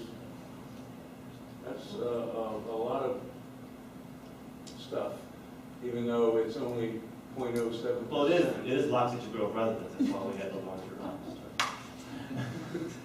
An 8-inch force main sewage for me is small. Well, it's a force main, it's under pressure. Yeah, I know. So it is designed intended to be small, it's not a gravity feed, but go ahead, Joe. I mean, I don't know, I have no idea how many gallons per second. Agencies. Whatever it is. It is. Okay. You know, the county installed the force and water main along the frontage of this property back when Mecca was the, you know, the site for the biotech cluster. Yeah. And, you know, they put this big trunk line in there to handle that facility. We are going to have our own lift station, or combined lift station between us and the college, and Oh, okay. the property to the east is going to have a similar situation.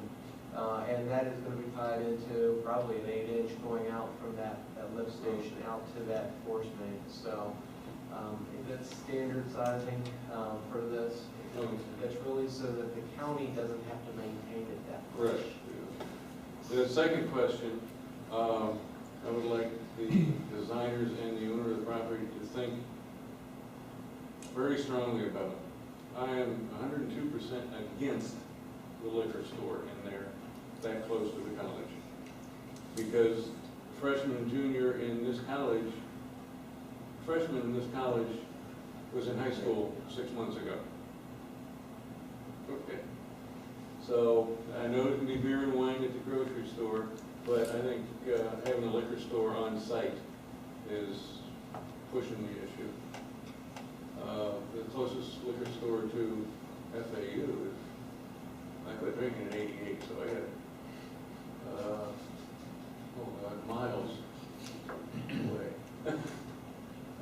But I think it, you know, if they can't buy it, they can do what I did at the corner of 6th Avenue and Oakland Park Boulevard, and just wait for some old dottery guy to go in and say, here's 20, buy me a $15 bottle and you can keep the change. So there's ways around it. I just think it's, I really would not like to see a liquor store in that system. Well, I'm wondering if the weather control also will require some reinforcement of that canal. I know at D Road, there's all of that siding that they have to protect the wall because of the amount of water that's pushing through there. With the runoff, I mean, you really got to see with the flood how much water these properties really hold currently, and when that's not the case anymore with all those of the collecting canal. That little gray area between the White and D Road and the south side of Collecting Canal, you got a huge problem there. That nursery's growing right down into the canal. The good part about all these newer developments, and I know everybody's feeling on developments, but the good thing is that they have a much larger amount of retention area than you have anywhere else. Plus the fact that B Road has to be built up to new standards along that frontage where it was flooded. So you're going to have additional storage, plus you're going to have, you know, a higher roadway section. So it's going to eliminate some of the problems you can. And because we've got such a large lake, the outfall is probably going to be very little. I think we have a bleeder only out that lake because of the compensating storage requirements. Because of that, you're not going to have the gushing water that's out of these larger pipes. It's a smaller bleeder pipe that comes out. And I think, you know, the third benefit, that lake gives you additional storage. So when you have the droughts that we've had over the last several years, it is additional storage of water that's in the groves that isn't being pumped out somewhere else, which is a positive. Percolating down into the superficial aquifer. Percolating down or still bleeding out the back into the canal so you can use it for the. Don't want to rain, you kill the fish. Well, the question is just where is it draining? You know, because I don't think it'll be going across southern and into. Well, It has to go, it has to go too much into their drainage. I think it has to go with the colleges in You mind. go right up the west side of B Road. That's an easement that we have with the college. So it will have an outfall structure that goes right up the west side of B Road out to the collecting canal. Yeah, it's just a swale. No, it'll be a pipe. Oh, a little bit. It'll be a small pipe, as I said, with a bleeder. Too far. I'm hoping that water control will look into a little bit there, and that, you know, maybe asking for some reinforcement so that we're not having water washout and have to resolve it. Because even with the last storm, we had a tremendous amount of washout on the bank on the collecting canal. Oh, in Isaac? Yeah. That was a little bit of a strange. So adding to that. All right. I had that much storage on my property. I'm sorry, I just wanted to say one thing. although it is not in our purview, it's a personal opinion, and I'll throw it out anyway.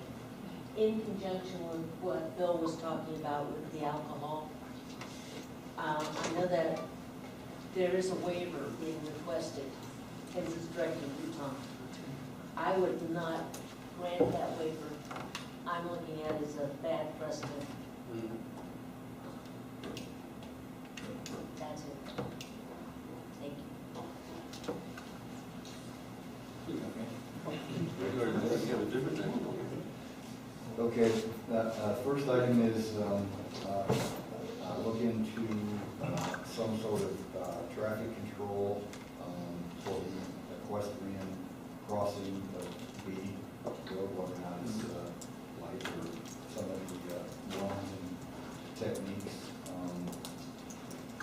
Looking at the feasibility of extending the trail over Collecting Canal. I mean, that might be something that might be easier for the next group. Well, I think that might be what I brought up, and I'm not thinking of extending it over Collecting Canal.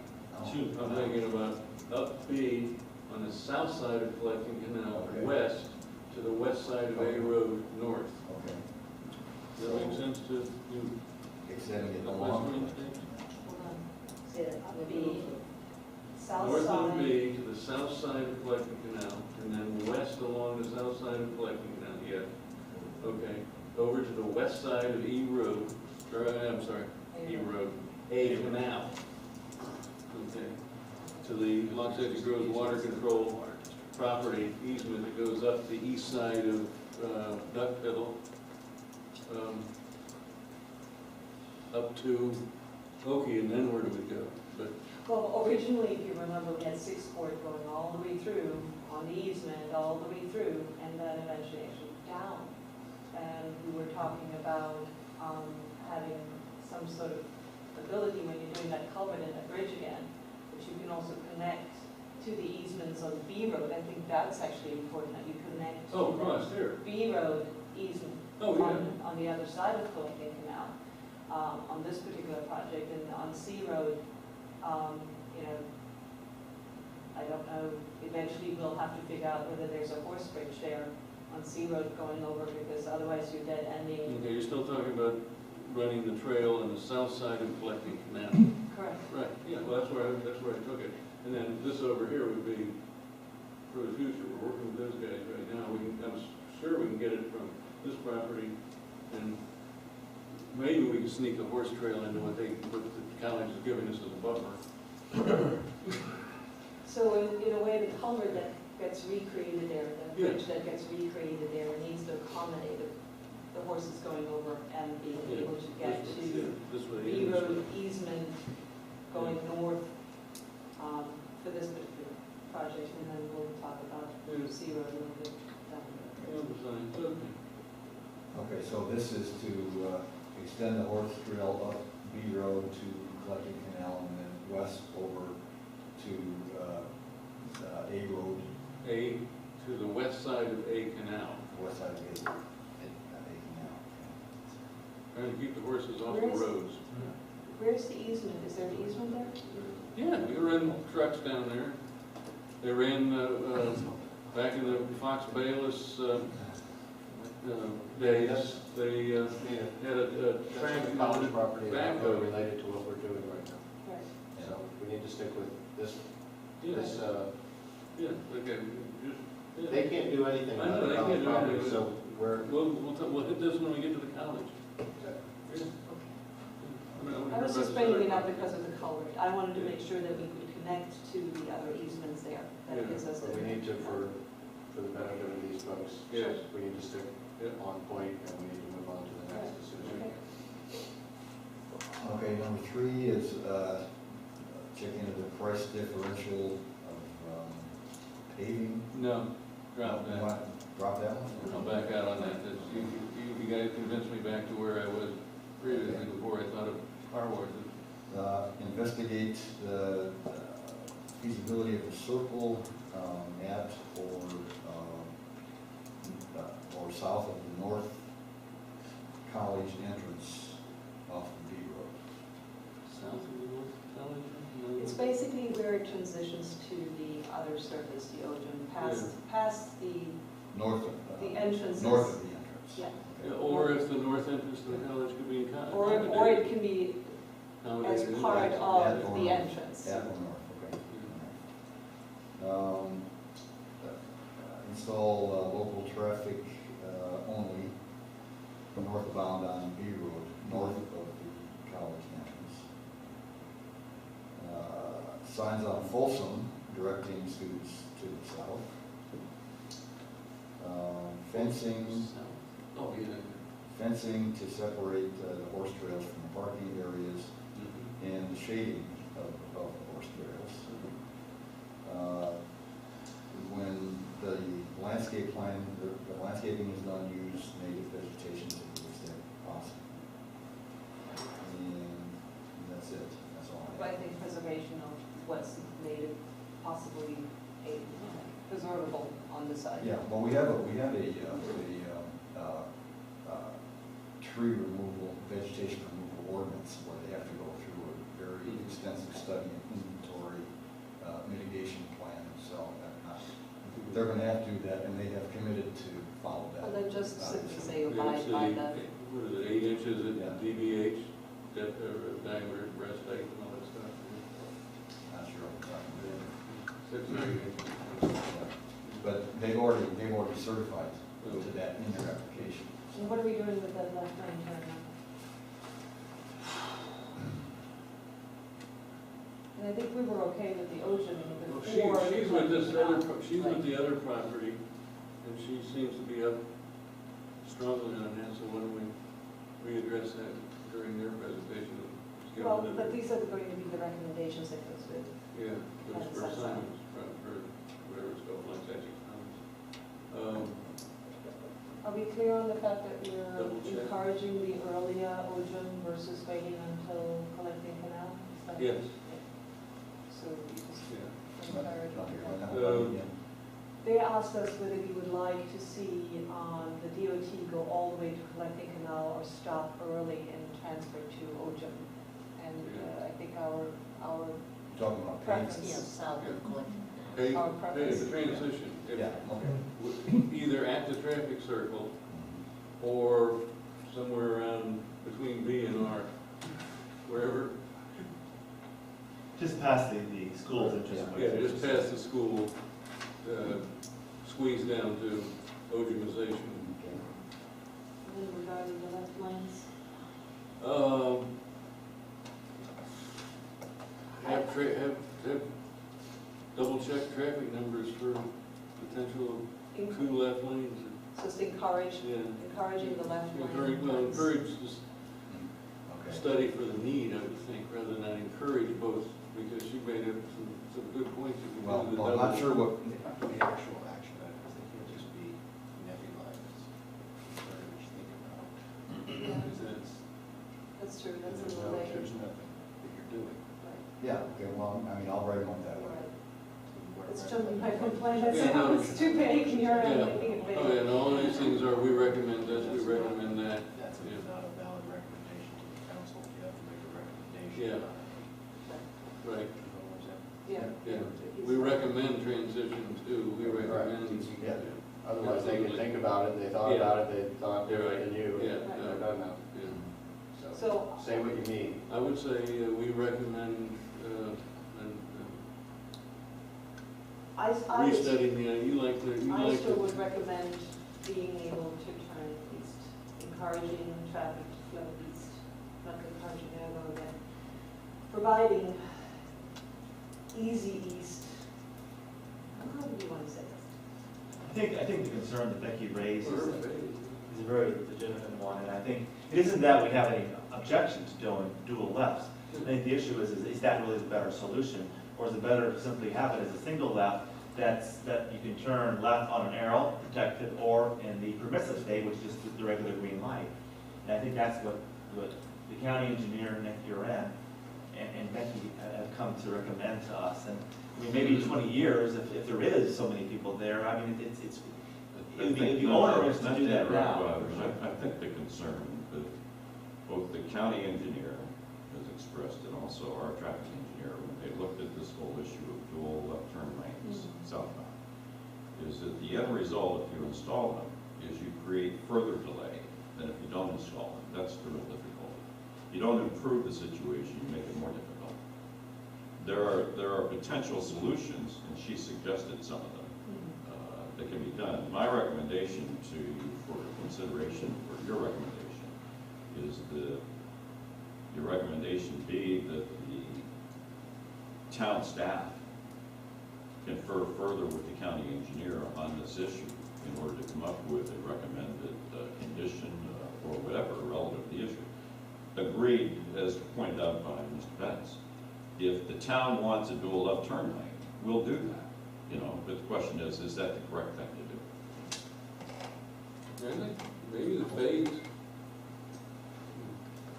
should handle it, and if we find it doesn't work, then if there's land left to accommodate in the future. Because, again, my point is simply, I don't want to push the traffic into the town where it doesn't belong. So, I'm trying to avoid back push. Well, this is really trying to get it out of the town, Exactly. not into the town. And the Exactly. problem that we foresee, I mean, the experts foresee, is that if you do that, what you do is you create a logjam there, and you really don't allow it to exit fast enough. That's the real difficulty. how far back does the three lanes that you explained was one north, two south, one of them was straight, one of them was turning left? Correct. Okay, so how far back how many vehicles back would the left turn lane accommodate? Do you know what that means? I bet it's not more than 5. No, let's see, I don't have the actual geometrics of all the way to the north, and we are gonna be working on that design. Yes, sir. All three of the. What we can do here is, as Bob indicated, we're gonna be meeting with the college and the college's engineers relative to the design of roadway. We can come up with an exhibit for the town council relative to how this works, and we can do it both ways. And we can show a picture of how this thing would work, but I really think you need to get comments from the county engineer directly on the issue.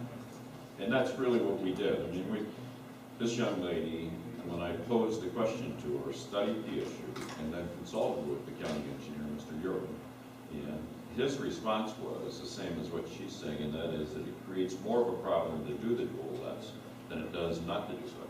But whatever the town wants, we're willing to do. It's just what makes the most sense. Let's recommend that they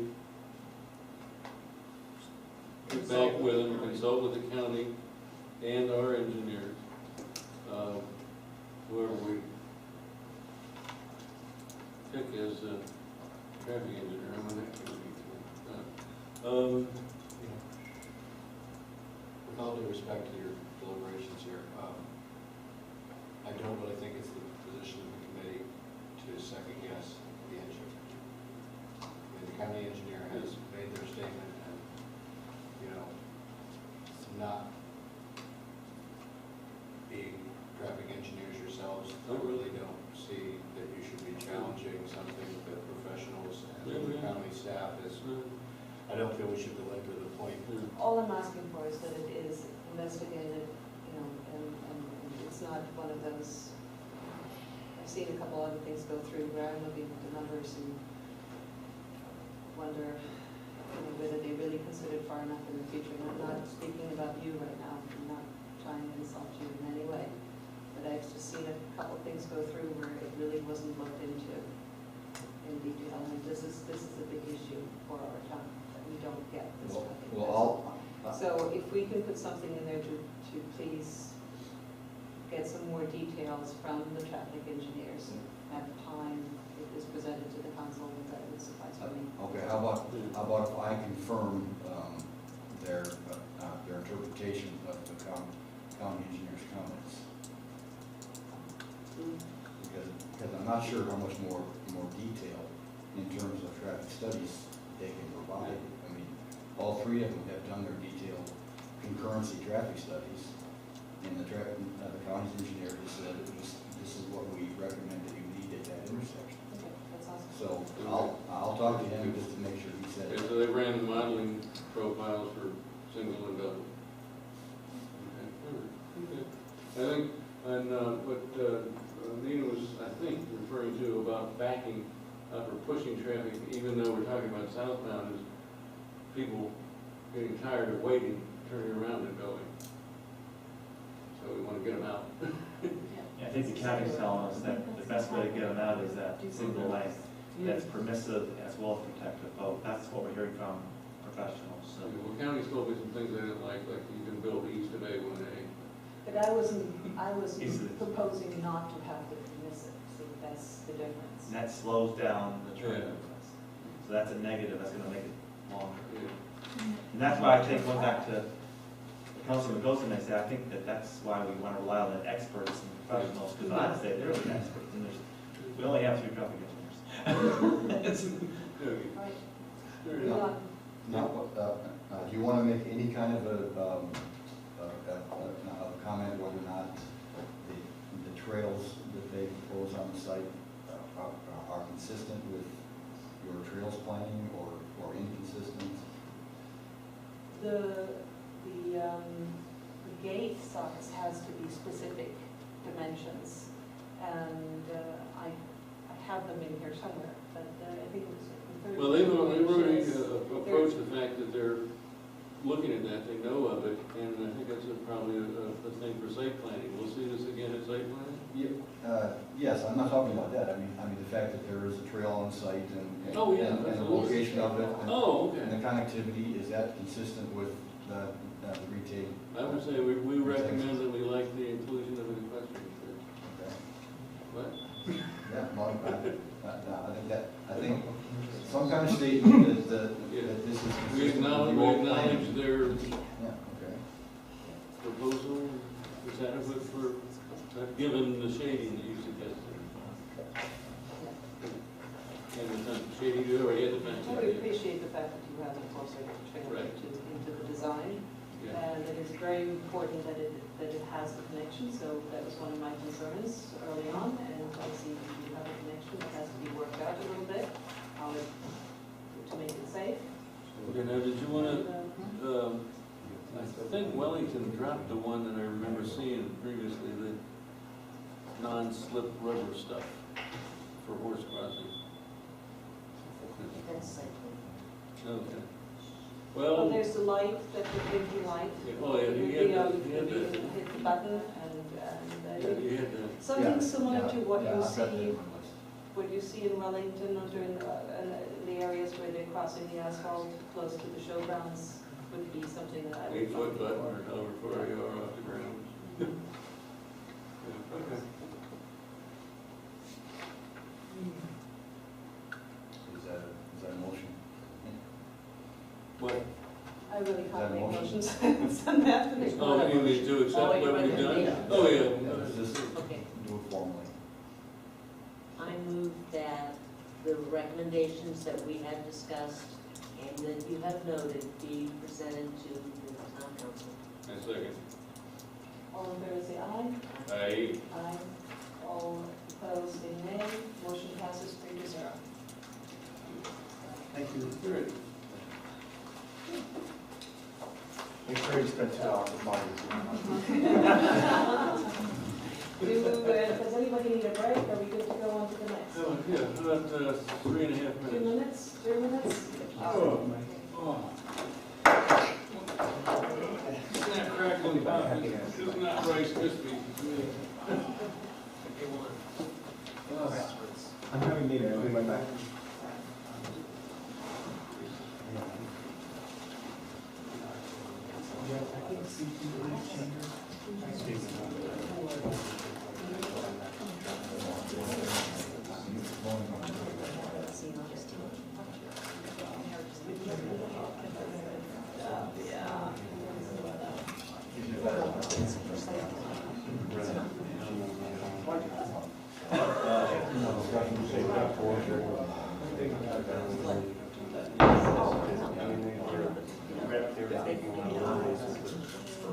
the grant or somewhere. See them being on like an hour or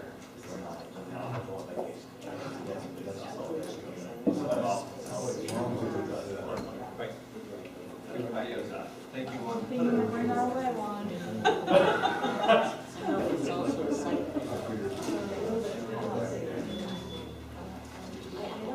Actually, it is kind of.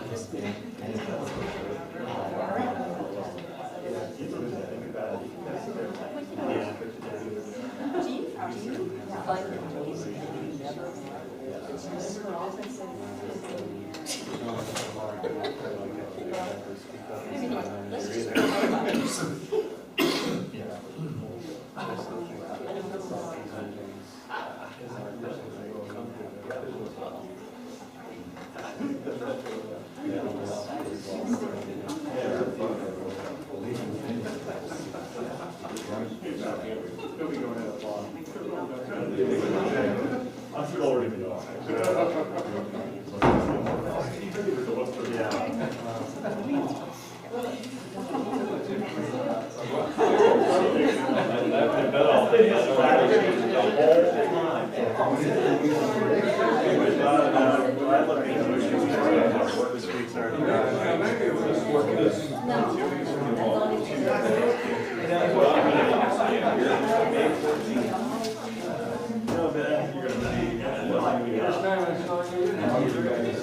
Exactly right.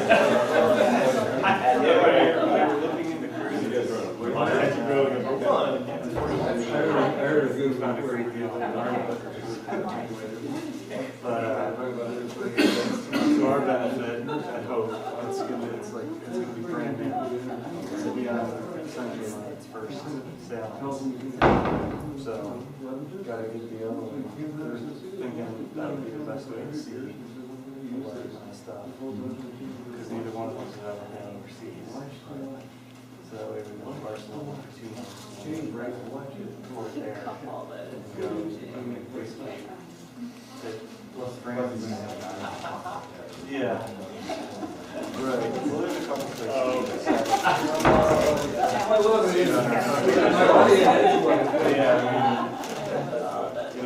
You don't get too many chances to get over there, so I figure we're going to take as much as possible. See you next time.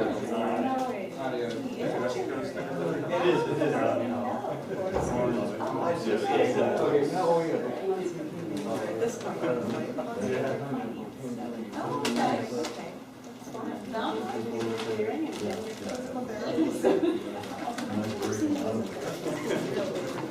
I know, I'm wondering if they might be us. 5B, application number REZ 2013-2, Rose Town Center. Okay, rezoning 2013-02 is a proposed rezoning from AR, agricultural residential, to multiple land use plan unit development, MLU PUD. The current land use designation on the property is multiple land use, which was attained via a comprehensive plan amendment last summer.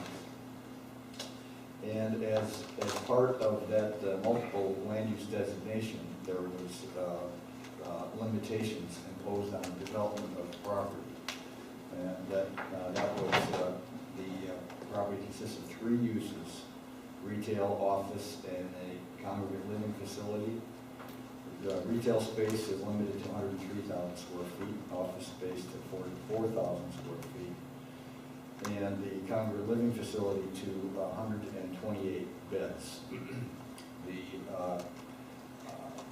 The assignment of the future land use also included a requirement that the property include a 300-foot landscape buffer along the northern boundary of the property on the south side of Collecting Canal. The preliminary site plan is on your page 3149 in the staff report. I don't have a blow-up of this one, but it's a little bit easier to interpret. And the site plan is consistent with the development limitations imposed by the future land use plan. That's the maximum square footage for the retail in the office and the CLF components. The application was reviewed by the Planning and Zoning Board at its April 11th meeting, at which time the Planning and Zoning Board recommended that the Town Council approve the proposed rezoning. In contrast to the first application, this application received a recommendation for approval, whereas the previous application was continued to a future meeting by the P&Z. And with that as an introduction, I'll turn it over to Marty Perry to walk you through the project. With your permission, and since I don't have a device to operate from over there, I'm going to stand over here behind you and take you through. I can sit there and hit forward as well. Oh, that's I okay. have a question for you before you start. Sure. One of the things that I noticed on the ordinance was that it wasn't the usual commercial low retail or commercial low offices that I was used to seeing. On the ordinance itself, it just said offices and just said commercial retail. Commercial. Is there a reason? Commercial low is a zone category, and that is in effect our retail designation. But in the commercial low zoning category, you can do offices and retail. Okay. That answer your question? We, when we went through, let me see if I'm doing this right. There we go. This is the original concept plan that we presented through the town council and through various public meetings during the comprehensive planning stage. And as you'll see when we go through this, this is our present proposed master plan for the PUD. And we've remained pretty consistent with it, and we did that intentionally. This is the retail area that consists of 34 acres, 103,000 square feet, which is the same as we had previously on the land use concept plan. This area here is the professional office space. Those blue areas are not lakes, those are actually the office parcels. Poor choice of colors by my land planner. Well, good choice, either way you look at it. The area to the north is where the ALF or CLF would go, and that's a 40-acre site. As you can see, we've got significant green area along the east boundary and the north boundary, and that's that 300-foot buffer that Mr. Fleischman mentioned that we agreed upon during the land use planning stage, and we're following through here. The line you see going through it is a proposed bridle trail, a 12-foot bridle trail. On the west side, that's 100 feet on the west side of parcel 3, and 50 feet when you get down to the north side on the far left, and then 50 feet all the way around.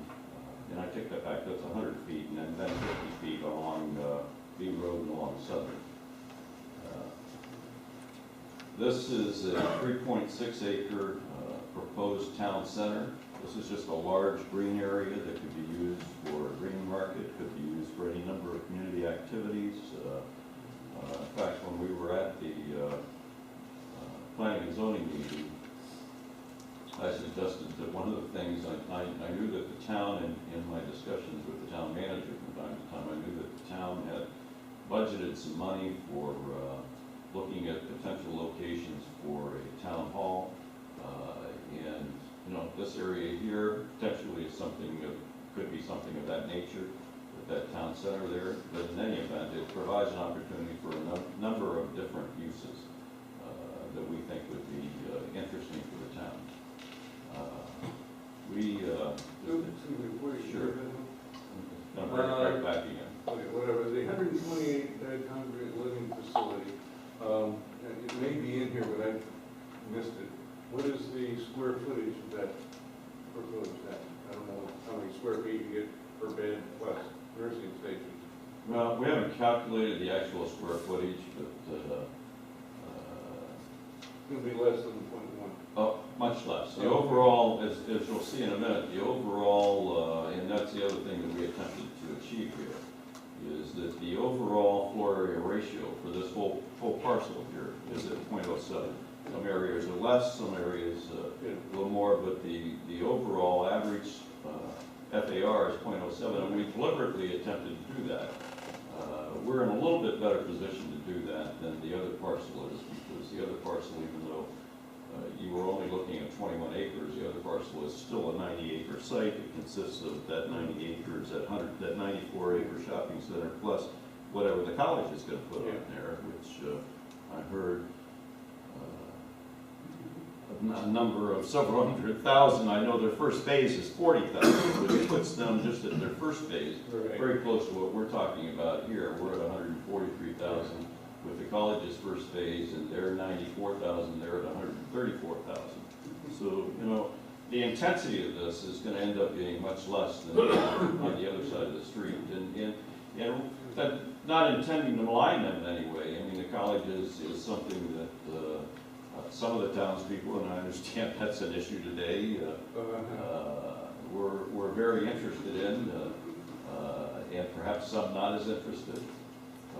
But you know, it's just a different use altogether on that side.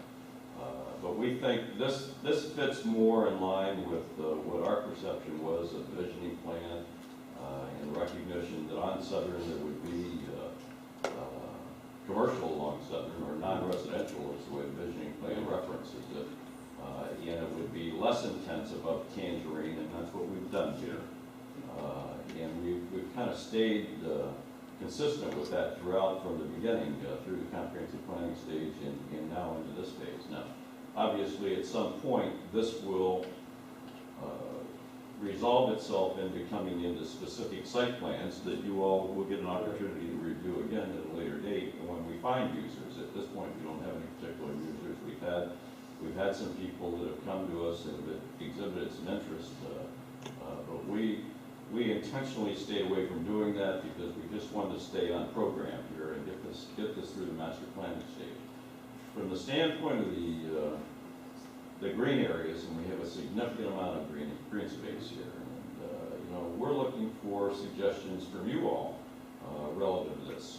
One of the things that we've been doing is we've been meeting with the Department of Transportation, which is working very diligently now on Southern Boulevard. They have funds for right-of-way acquisition. They're looking for locations for pond siting.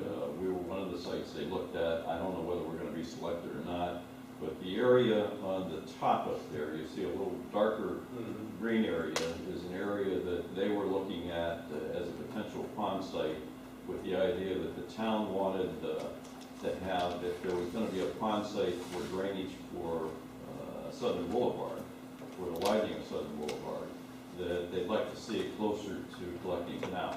We don't know whether that's going to happen or not, but if it does, we see a lake up in that area being developed for purposes of drainage of the roadway, as well as cooperative drainage for our own site. And we think that that's something we could incorporate into that bridle trail, maybe picnic areas along there. But you know, we welcome suggestions from you all. And that's pretty much back to where we are. And this is what it looks like. When you face that out, the indentations that you have right now that look like they're wetland, and you actually take the plan out, seem to be in a similar area or same area. Yeah, they're not really. We have an environmental study that we've submitted to the town, and that area up there is really not a wetland. The wetland is more in the purple area, but we'll be getting into that in more detail as we go along. The goal is to preserve as much of the trees, if I can get back to along the eastern side is pretty heavily treed. As you go further west, it's been cleared, and the goal would be to attempt to preserve as much of that tree, the vegetation that's currently there, that's good vegetation. Appreciate it. The only thing I've got for right off the bat is, as you go forward, now are you planning on having any improvements on C on your east side going in? That, obviously it's a road, are you bringing traffic in on C? So there would be traffic coming in on C. Okay, what I would suggest, I'd like to see is, you've got drawn in there at Pineapple, or where Tangerine is, a bib going to the east, is just get rid of it, and straighten it out. Don't consider.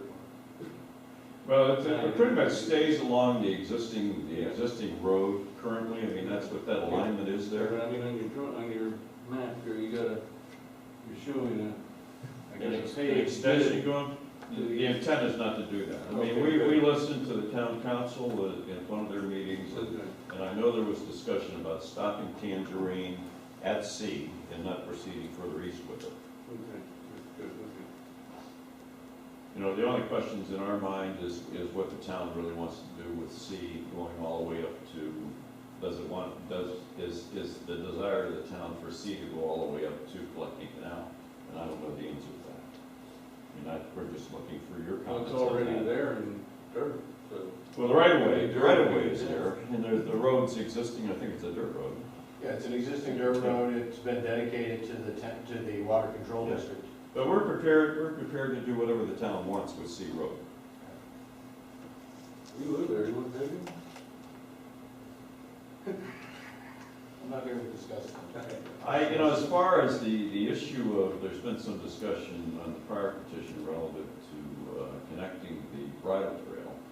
I'm currently working on a project in Wellington, in the equestrian preserve area, and we have a bridle trail that encircles, it's a whole section of land, and we're looking at, we've agreed with the town that we would put in what they call a flasher, which is what I think you were talking about, where the rider can press a button. And the only thing that concerns me here is having that type of a crossing right there, so close to the commercial and the college. But a flashing signal there where you could stop the traffic could be accomplished. I mean, we're doing it out there. Kathy? Okay.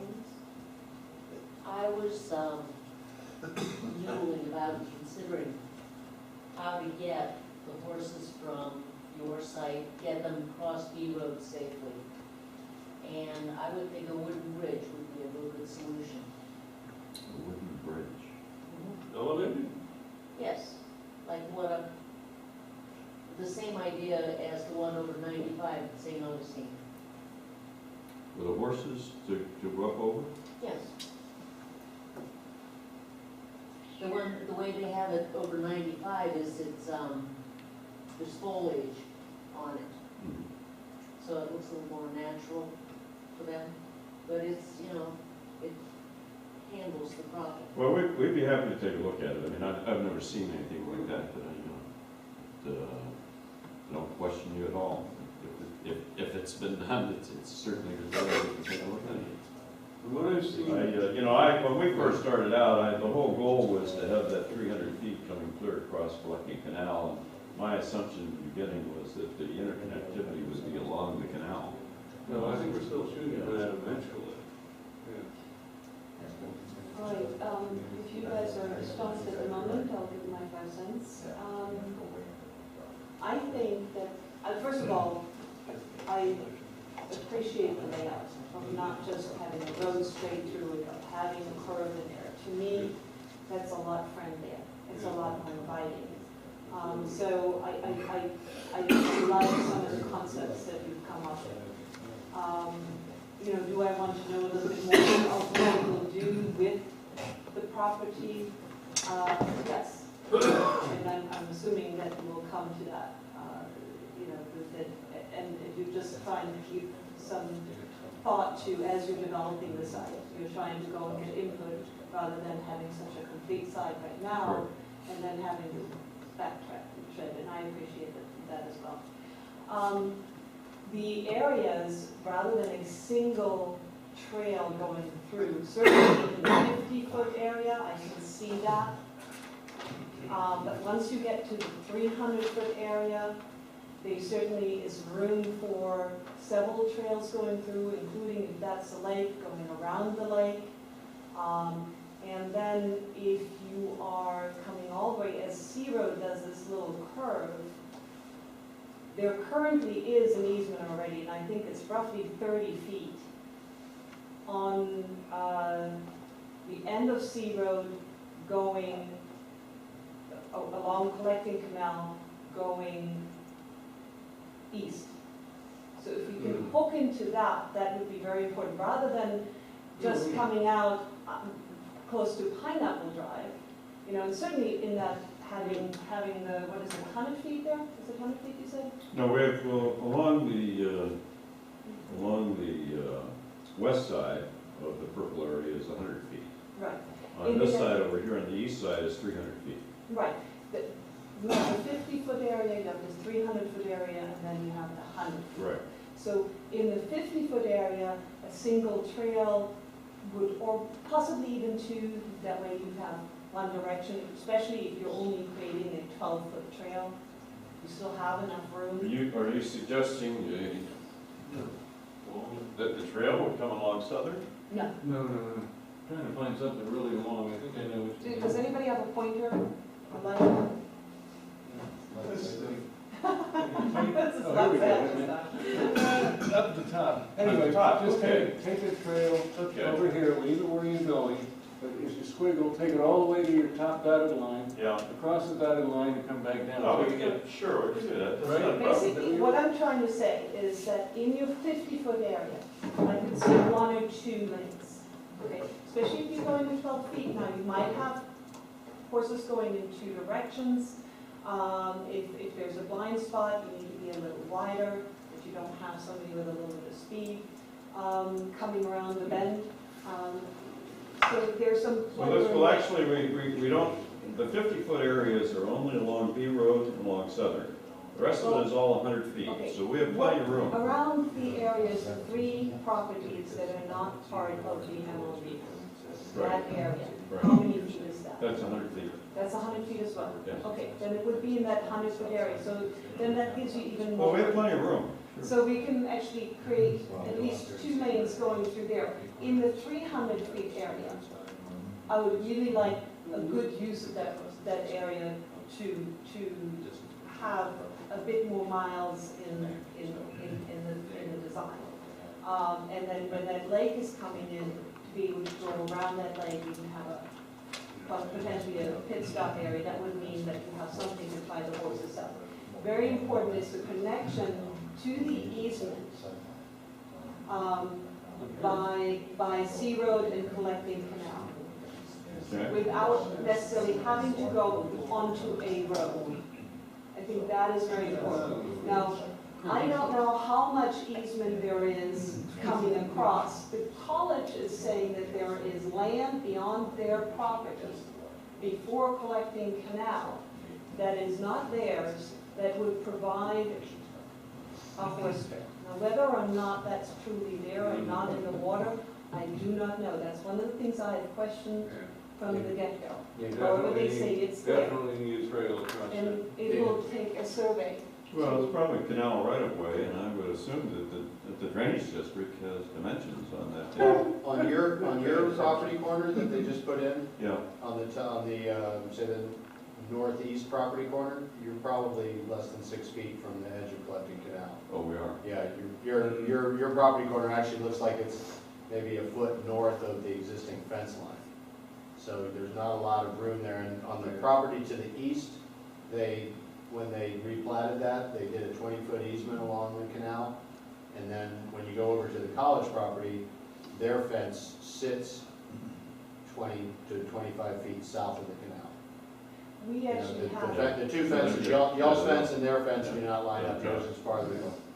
We actually had a motion, I believe, passed by the council on, when we had requested Yeah, that for Mark to speak to. Mark, the town management, look into more easement in order to allow for a trail along the but basically on your property and beyond, to allow for a trail, even while you're still not quite ready to develop and you're thinking about it, to make that connection. And I don't know what happened, but somehow it's fallen in the water. But that was actually approved by the council to speak to you guys and speak to water control about that whole connection there. Is that correct? Do I recall that correctly? So that particular part there, and hoping that there is enough water control easement along Collecting Canal all the way that we can connect the whole way through. And then, of course, the issue that we mentioned earlier with the applicant earlier, the bridge across on B Road to cross over to the easement going north along that canal. Now, C Road stops, and there will be, this is something that we will have to look into, possibly getting a wooden bridge there over Collecting Canal. That's not allowing vehicular traffic. This is what I would see a way of not having riders that are coming down C Road going, suddenly need to stop and turn around on Collecting Canal because there's not enough room for horses and traffic, and it's extremely narrow there as it is. That's getting Ojum too. Right. So that there's no dead end for them, that there's a continuum to the rest of the trails. So, but that's, the wooden bridge may not be something you have to worry about at this point so much. I don't know, that's something more on our side, but the connection to that C Road Collecting Canal area, that area, and along the easement, along Collecting Canal by your property, that is something that I would see to incorporating in your design as you're going along. I think, once we get the site plan, I think he's very, very amenable to adding a roof or whatever, going along that property. Yeah, That'll work out fine. to be very honest with you, none of us are equestrians. We knew you wanted this, so we put the trail in there. But my intention was to come here and say, paint a picture for me, tell me what you want. And that's what I'm trying to do. And within reason, we're happy to try to accommodate that. And give it to Okay, you want me to draw a picture right now? Yeah. Well, Is that red? That's right. No. I think working with staff in the future, Yeah. what Marty, Yeah, no what problem. Marty said right there is, is exactly what you want to hear. Right. That we're going to work with, that they're going to work with staff in the future to align this horse trail. There's a horse trail down to Pineapple. We got the width of a football Oh, yeah, field you got- all along Collecting Canal. There's all kinds of opportunities here, and the goal is to make this attractive for everybody. Yeah, and work with the existing environment that's there. I know there's a lot of beautiful pond cypress trees and lots of pine trees in there. Well, my son went out and posted all the signs, and I can tell you that he came home and attested that there's all kinds of wildlife out there. Yes, there is. and one of the things also is that. A lot of diamond-shaped wildlife. They crawls on the ground. Really? Yeah, The way I see I've it, seen that a rattler and, I haven't either. he saw several of them. oh, they're great with garlic. I'm not I'll making that up. have him tell you where they park. the way I If see they're it, there, leave them. in the 300 and 100 foot area, especially the 300 foot area, you could have trails that some of them are equestrian, some of them are mixed, where you can design it more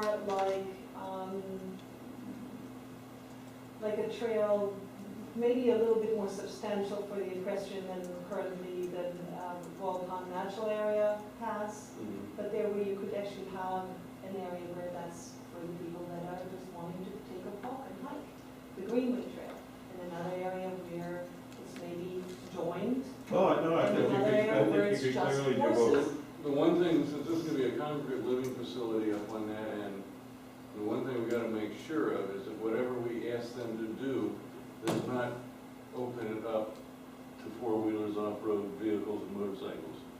With the proper gating and fencing, I think that's what's necessary. And that brings us back to the monuments or fencing or whatever it is, and that was the earlier that where I was guessing that it was 32 inches, but the 32 inches is what Wellington currently has as a clearance to allow a horse to go through. And yes, the monuments are kind of sitting like this, but the clearance on the bottom are, when they have fences like this, just the same. There's a certain height to it, and there's a certain width to it, so that it allows the belly of the horse to go through and the stirrups of the rider to go through, but it does not encourage ATV traffic within there. And I think that would be important to you Yeah, that's all. and the town, Okay. just the same. And then just, possibly just looking at what are the invasives that need to be taken out and. Well, clearly, I mean, Oh, that's, yeah. I think that's all part of your That's tree. part of our ordinance. geodesy requirements. I think the only really comment I've got here is underlined.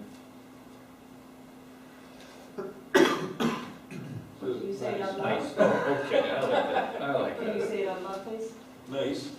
Nice. Well, yeah, vehicular circulation buffers and whatever the heck I wrote, something else nice.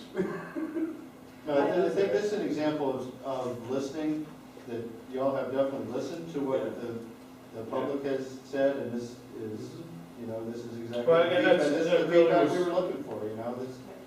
I made this comment a couple of weeks ago to the planning and zoning board, because they voted unanimously to support us, but they raised the same issues that we've heard over and over again out here, And I went back and I reread the visioning statement, and the reality is my perception of what I think I read in that visioning statement, what I've heard over the last 3 or 4 years out here, is that everybody recognized you've got this 6-lane roadway, with high-speed traffic. There's only 2 traffic lights to stop them here. One is at B Road, one's east of B Road.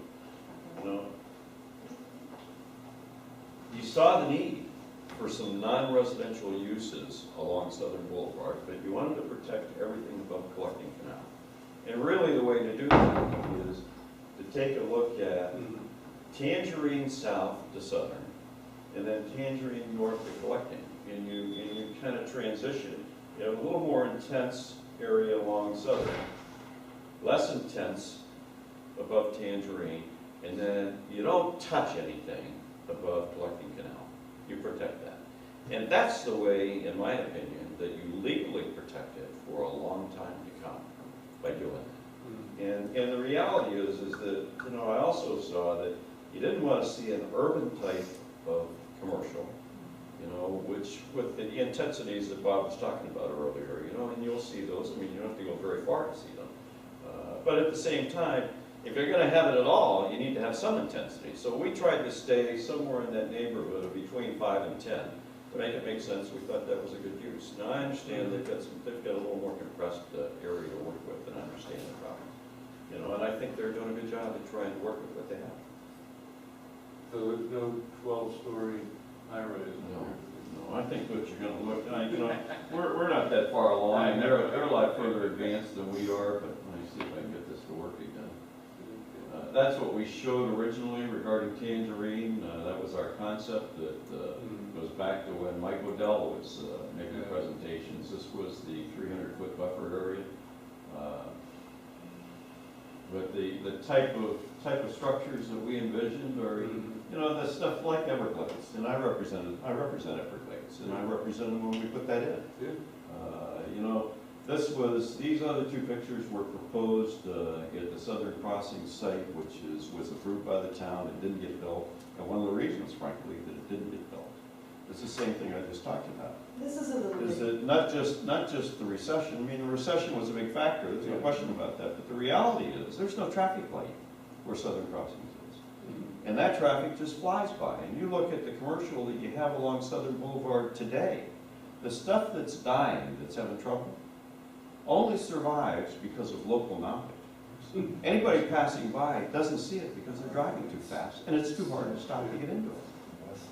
It makes much more sense to focus this, and you really, to have it at B Road, that's where it makes the most sense, because you have a traffic light. And we got a big push now through the council and other people as well to try and get another light at D.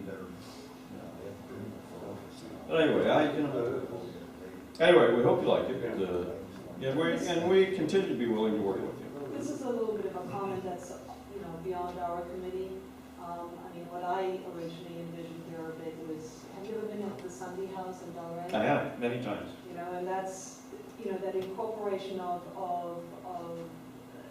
sitting areas and outside, within nature and plants that belong in Florida, and then the transition to the pine in the natural area in the back, that is something unusual that draws you. But it's not just a come back restaurant, it's versus a dining experience. Yeah. It truly is. So, the width being 12 feet is the only thing that, I mean, it's enough in some areas, but like I said, in the areas where you have blind spots, you may want to expand that a little bit. Well, we can do that. We settled on the 12 feet because that's what we're doing in Wellington.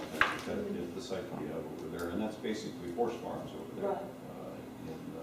And the site that we have were several large horse ranches, polo ranches.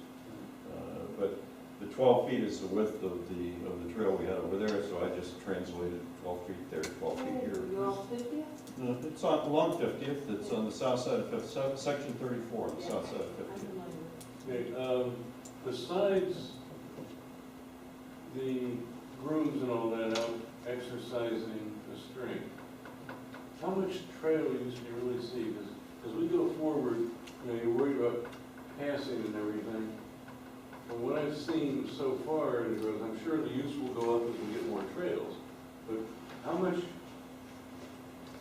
do we really have to worry about if it's 12 feet or 15 feet? 12 feet.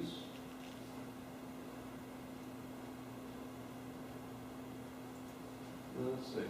I've shrunk, but all right.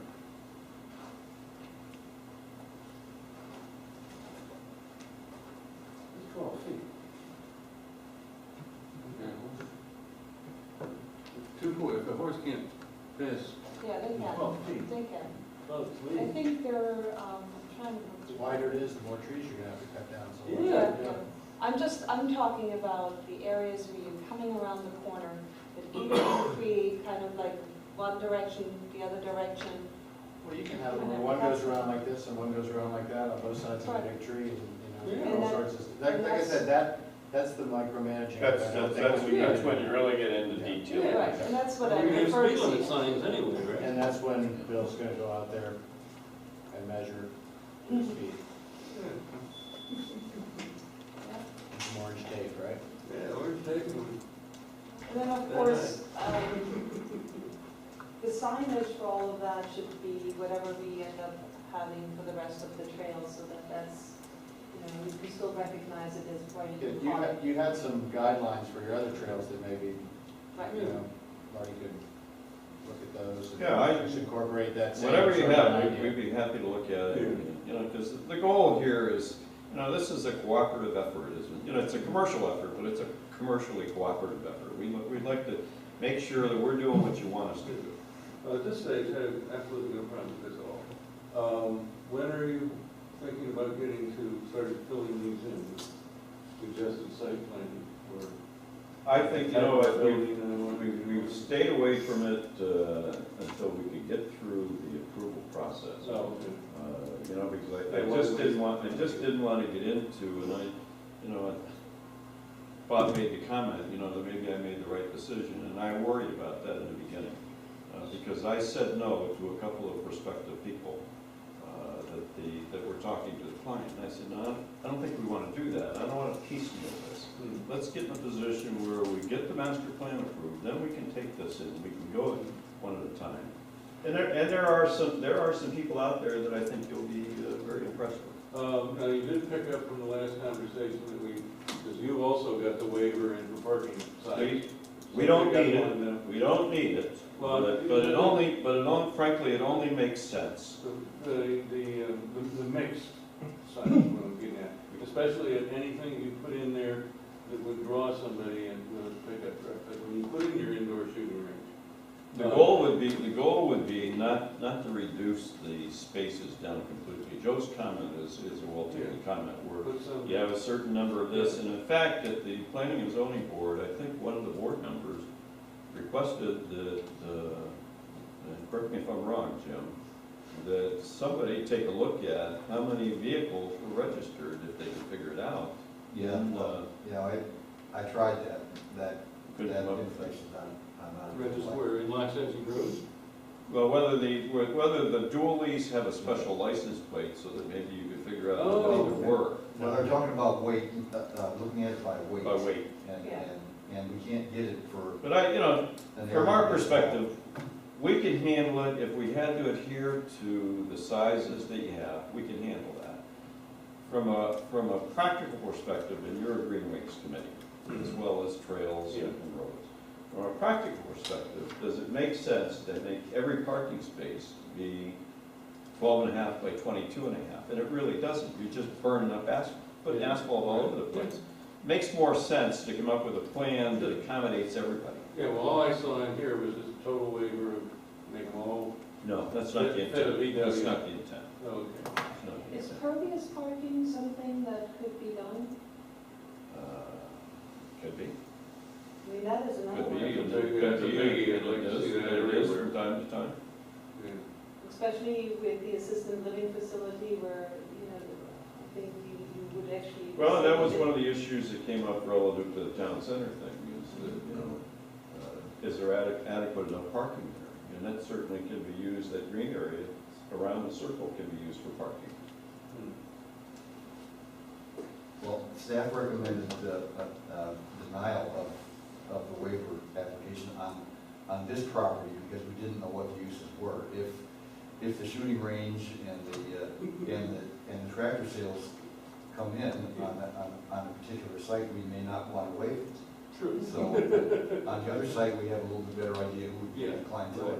So, just recommend keep approval. in mind, Yeah. like to have some, because it's not only the dualies. My truck is a standard length, because I've got extended cab with a shorter 6'6" bed. But if you get the extended cab or a crew cab with an 8-foot bed, then you get a truck that could hold, what is that thing? It's 18 feet long? Yeah. 18, 19. So, and then the distance between parking spaces. Sometimes. No, I Yes. understand. I understand. So, just a. I mean, I think that the goal is to come up with a concept that works, so you don't pave the world over. Oh, true. That's really all it is. I am finding some of my notes from one of the other meetings, and I'm not sure whether that's right. It's 42 in opening, 32 in height. I think we I'm can. trying to go through it. I That's had a like- drawing. If they pull it out, that's site plan and stuff. Yeah, I had a drawing, so we have to give that to you. Oh, yeah. Okay. There's a specific height also in clearance, but you have to have trees over, above you, a certain height that needs to be. With your permission, I'm gonna let our traffic engineer leave. I don't think you have any other questions No. for him. Thank you. Oh, good, and we're getting 3 left turn lanes out of the south side of the property. On zero. On City Road, yeah. For the special cop that's gonna direct traffic. Right. Who dances? Who dances? So right now, you've got, no, this is 1, 2, 3 plus your share, and 1 down the side. Where are your, you don't have the big yellow arrows that. No, we don't. I'm not that Joe fancy. and Bob. I'm not that fancy. This is C here. Yeah, And the only access, right, it would be a tangerine here. This is a right in, right out here. okay. This, we think, is gonna end up being a peanut type of intersection here, and we're expecting to have an approval from DOT any day now, which would allow left turn, eastbound left turn in. Okay. Would not allow a, Oh, okay. a left Yeah, turn out. okay. Yeah, I see. Okay? Yeah. Other than that, it'd be right in, right out, and that's right in, right out. Okay, all right. And we think it's good circulation. Okay. The only other thing I may suggest would be, do we want them to call that tangerine? And I if the visioning plan calls it East Citrus, I mean, that threw me for a while, I couldn't figure out where the hell is East Citrus? Had to be Tangerine. Same road's called three different things, going from one side to the other, so. Okay, I found it actually, I found my old drawings. It's a 42-inch opening, clearance opening, 32 inches up. Is that something that you can send to me, Sure. or somebody I'm just can? gonna go, because I don't have, I mean, back then, we had extra copies for Yeah. everybody. And if that's something you can email me, that'd Yes, be terrific. absolutely. And then there's a 10-foot minimum clearance. This is actually a kind of a natural trail that's much smaller Mhm. that they used in Harmony, I believe it was. Okay. But the 10 feet, minimum 10 feet, I mean, this is the really Clearance, yeah, tiny yeah. trail That's- yeah, for the that's- smaller that's a narrow areas. trail. Mhm. Yeah. Smaller. Yeah, if you could send those to me, I'd appreciate that. Is everybody okay with me sending that? Yes. Oh, yeah, You guys, absolutely. I'm sure. Yep, some, yep. Single copies of that somewhere, don't we? I think I I think wrote you some should. earlier. Yes. And I will give a copy to you as well. Okay. Anything else, so you don't really know where your, water collection is other than you run off and you're. Well, you know, we haven't done a complete plan, but the same thing that Mr. Ben said is true. We have to go to collecting canal with our drainage. I mean, that's just the way it is. Eventually, it all comes back down here to the other side of Southern. But we have to go up to collecting canal. And we'll probably have a series of different types of drainage features, including lakes, throughout the project. And again, I mean, just the concern of what gets dumped into that. Correct. you know. And I know that's a concern, I listened to you before, but I can assure you that the Water Management District takes a very, very hard look at that. In parking areas, you know, you get, cars coming in this way, if you have something in where they don't really need paving, they could be mulch or rock or planted, so some of the runoff goes into there and it gets to percolate, so you don't have to collect surface runoff. It's, you know, that way you're not paving the whole thing, but just paving what needs to be paved. Well, paving costs money, so, you know, Okay. that's always a Put dirt in between. Well, that's why I was suggesting, asking about the pervious parking. Yeah. That's the actual surface. I'm thinking about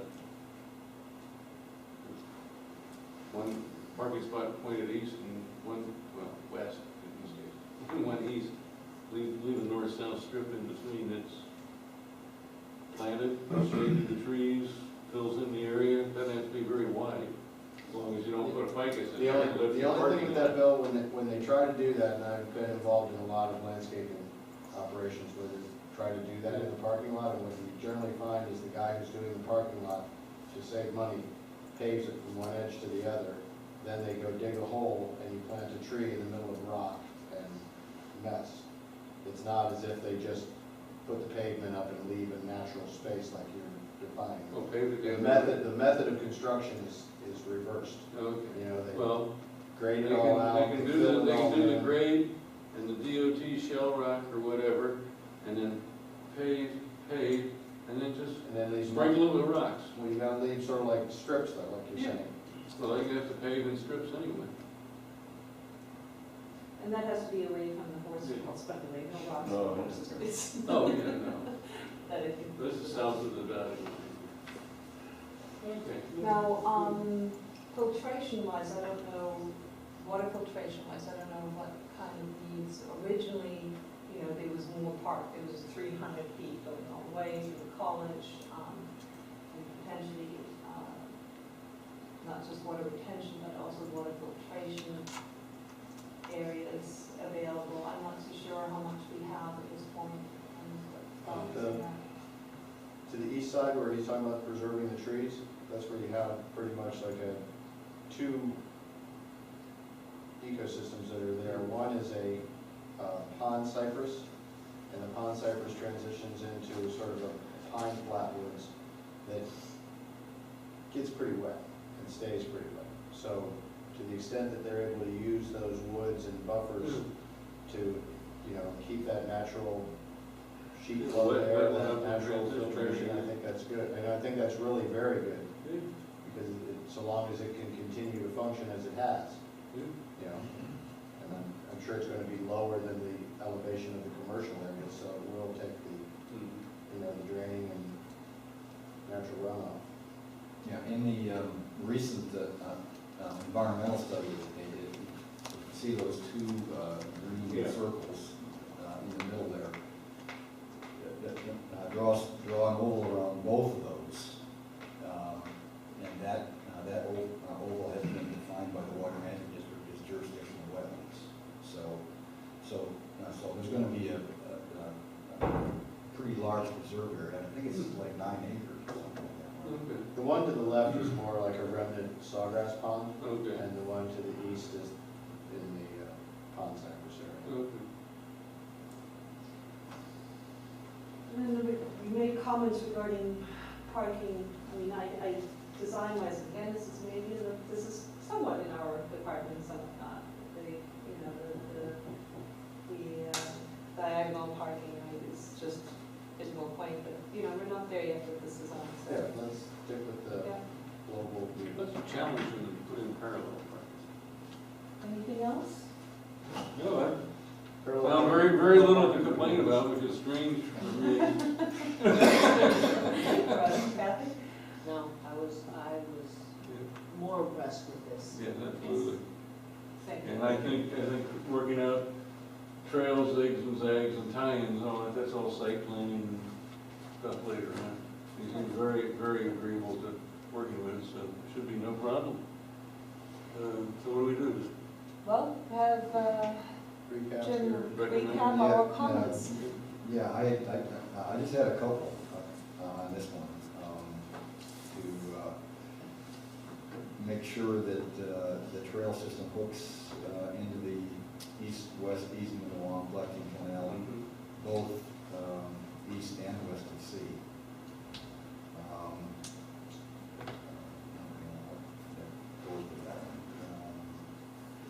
And to make sure that the trail signage guidelines that I guess either RETAG's already adopted or Yeah, there's some source. Yeah, the design and, it was design as well as sign. Right. Whatever the They final spent will be, has several- to still be approved by several the meetings, yeah. council. It's Okay, not- yeah. That's I'll- just at, I'll make sure that's that's involved. just at entrances, right? Yeah. And then along the, And as far as specific recommendations, that's all I have. Well, there's also that, you know, we don't want to allow vehicular traffic on, or ATV traffic on the trail, so they have That's in to. your, that's in your other. yeah. But also there was to reiterate the beep beep light across. Okay. Right, and that, I'm assuming that there will be no changes despite, you know, the development moving along in a different pace, in where the crossing is, that these two roads will continue to hook up, because there was a time at which suddenly it was somewhere else and you guys had to readjust. Yeah, we accommodated their change. Yeah, exactly, so I'm hoping that. Well, once these master plans are approved, everything that's in these master plans is fixed. And it can't be changed unless it comes back through the process. The other was that we have multiple trails going through the areas that are wider. Okay. And speed humps to slow you all down. Because it's fun. Well, the same, whatever requirements regarding B Road would apply to this one as well. So it would, you know, obviously, even though he hasn't specifically asked us regarding how far do we want to DOT and when do we want to OJM, I'm assuming the same qualifies. And I don't know if we can put down a recommendation of appreciation, but I appreciate the drop in the .07 FAR. Yes, I would think that we're all, I'd be pleased with not maximizing using the land. So always nice to see when somebody doesn't push the envelope.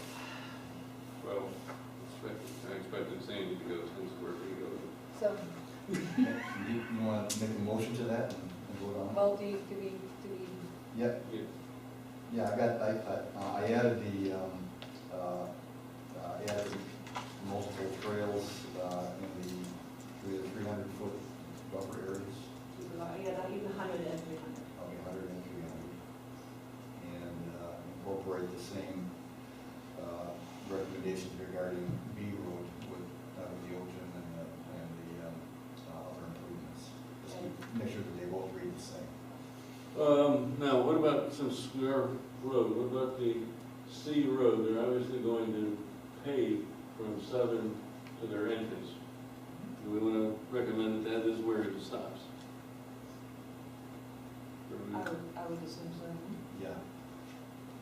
Kathy? Because if we take it all the way to Collecting Canal, now we're asking somebody to put in a bridge. And I think we got too many crossings away. Well, that was the county's recommendation to take it to the entrance. Do we want to ask for the bridge? I mean, it's an opportunity to ask for that wooden bridge to come across. Oh, the for wooden for bridge for the horses. horses across Collecting Canal. It's an opportunity to ask for that. Do we really need a crossing at every road? Is it, or are we gonna do nothing with Collecting Canal for east-west horse movement? I mean, it's gonna be very difficult because of, Well, if you have On the south if you have it on the south side and then you crossed at C, yeah, if you had one more crossing farther down, say at E, yeah, then you could basically get For across D. at every, well, D has a bridge already. yeah. And so does E, and so does B, and And so F. does F, so. I think every other one. is- Everyone has one except for C and E, and if C and E were horse bridges, then people could use the alternative Yeah. bridge rather than the road bridge. Everybody gets their own bridge. That's And now, what are we asking them to pay? What's a horse bridge cost? And what's it take liability-wise, who covers the liability-wise? No, we're talking about something similar to the bridge that you have off North Road going into. Yeah, I know that bridge very well. I got it. It's a nice bridge. Yeah. Okay. And, I mean, it could be more narrow so that it's not. Yeah, it's gotta be narrower, because that one was Right. built to allow maintenance, Fire trucks as well. fire trucks primarily. It doesn't, but this doesn't need to have fire trucks. No, No. this is, as a matter of fact, I would recommend it not be for vehicular use. No. With or without access code. Does he have it completely open?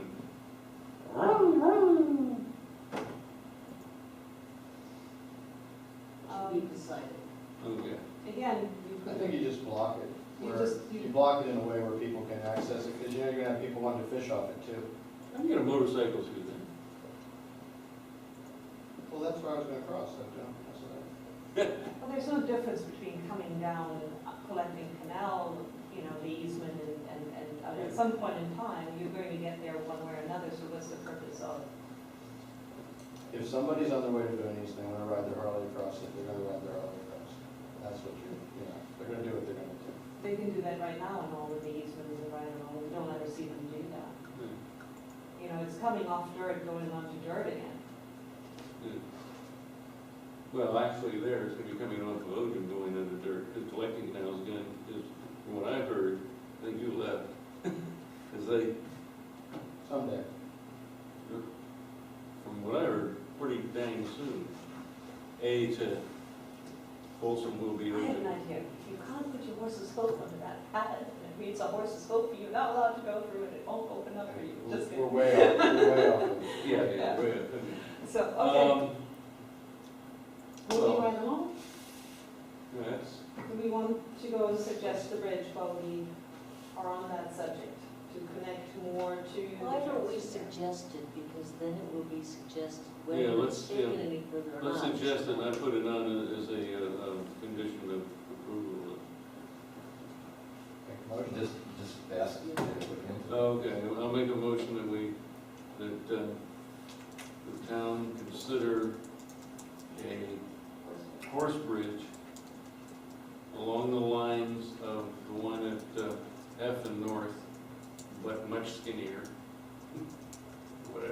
accommodating one-way horse traffic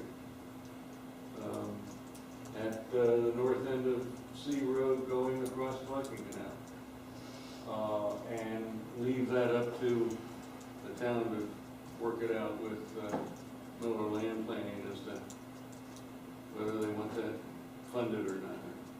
I don't want to throw it on as a condition. It's a long motion. Well, what I was actually speaking about was adopting all the recommendations. Oh! Okay, well, until we got that one on, or did we? Whatever. Oh, okay, no, I'll make a motion, we approve, send forward the recommendations as Mr. Fleischman read them back. Okay. Did you have the, put in Horse Bridge? Including the Horse Bridge. horse bridge. I second that. All in favor, say aye. Aye. I make a motion to adjourn. All opposed, say nay. Motion passes 3-0. I make a motion to adjourn. Wait a minute, I'm not going to quite there yet. We're not. No, where's my Oh, agenda? you got new business, probably new business, public comments, I'm sorry. Public comment, then you have to ask public comment before you. Public just left. No public No, comment? no, there is Hold one. on Okay. one second. Yeah, public comments. Any other comments? So you don't have your agenda? Here, I found my agenda again. Oh. Okay, administrative update. No administrative updates, so the closing comments from public. Okay, going on to closing comments from public. We haven't had any comment cards. Committee members? Mom, What was it? mom, Mung? mom, mom's the word now. Okay. And, well, I think I just appreciate the second, Yeah. second application. And then concluding administrative remarks, Jen, do you have anything? No, I don't. okay, and then adjournment. I make a motion to adjourn. Again. All right. Oh, Marty. Thank you. Thank you. And he's gonna hit us with some really gaudy looking building. They're on the same wavelength. Yeah, but it's probably urban dusting guy. Okay. All right. What, I mean, I'll come and copy. Oh, Celebrate our 20th anniversary. Sure thing. I'm going to give you copies of this. Appreciate it, Roy. Oh, thanks. now we just want to go down to Chickalas. This was Really? really good. Just down the road. But this little place swept away. But this is what's important. Oh. And the people decided not to do it. And that applies to the monuments as it does to this kind of money. The actual wooden decided on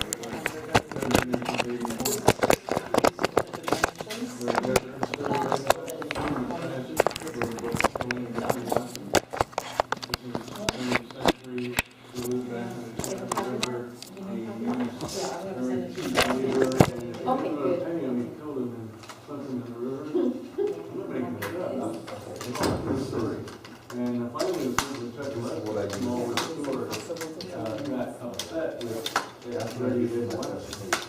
And actually, Bell Star, you heard the Dungeon Bell Star? Okay. She kind of. These are the notes on what they want, Okay. but He pulled up to get the. if I were you, supplies one day. I'd I suppose I'd let- walking up wait to a till I little bit of a bank. Right, okay, so Store. do you want to And do he's that? met by Go the to Dungeon into Bell this. Star.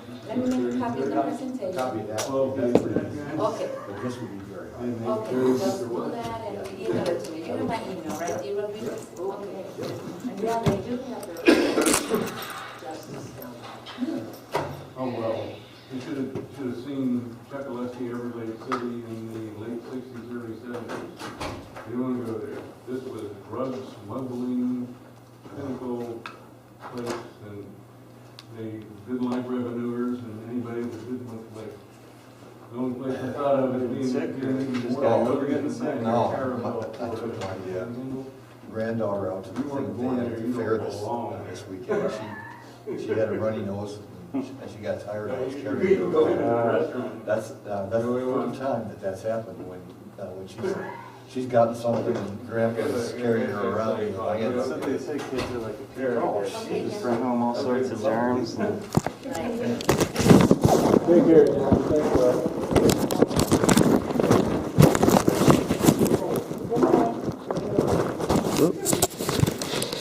Yeah, so Hard to take minutes unfortunately, here. it's just at the beginning of it. It's very, very hard. I apologize.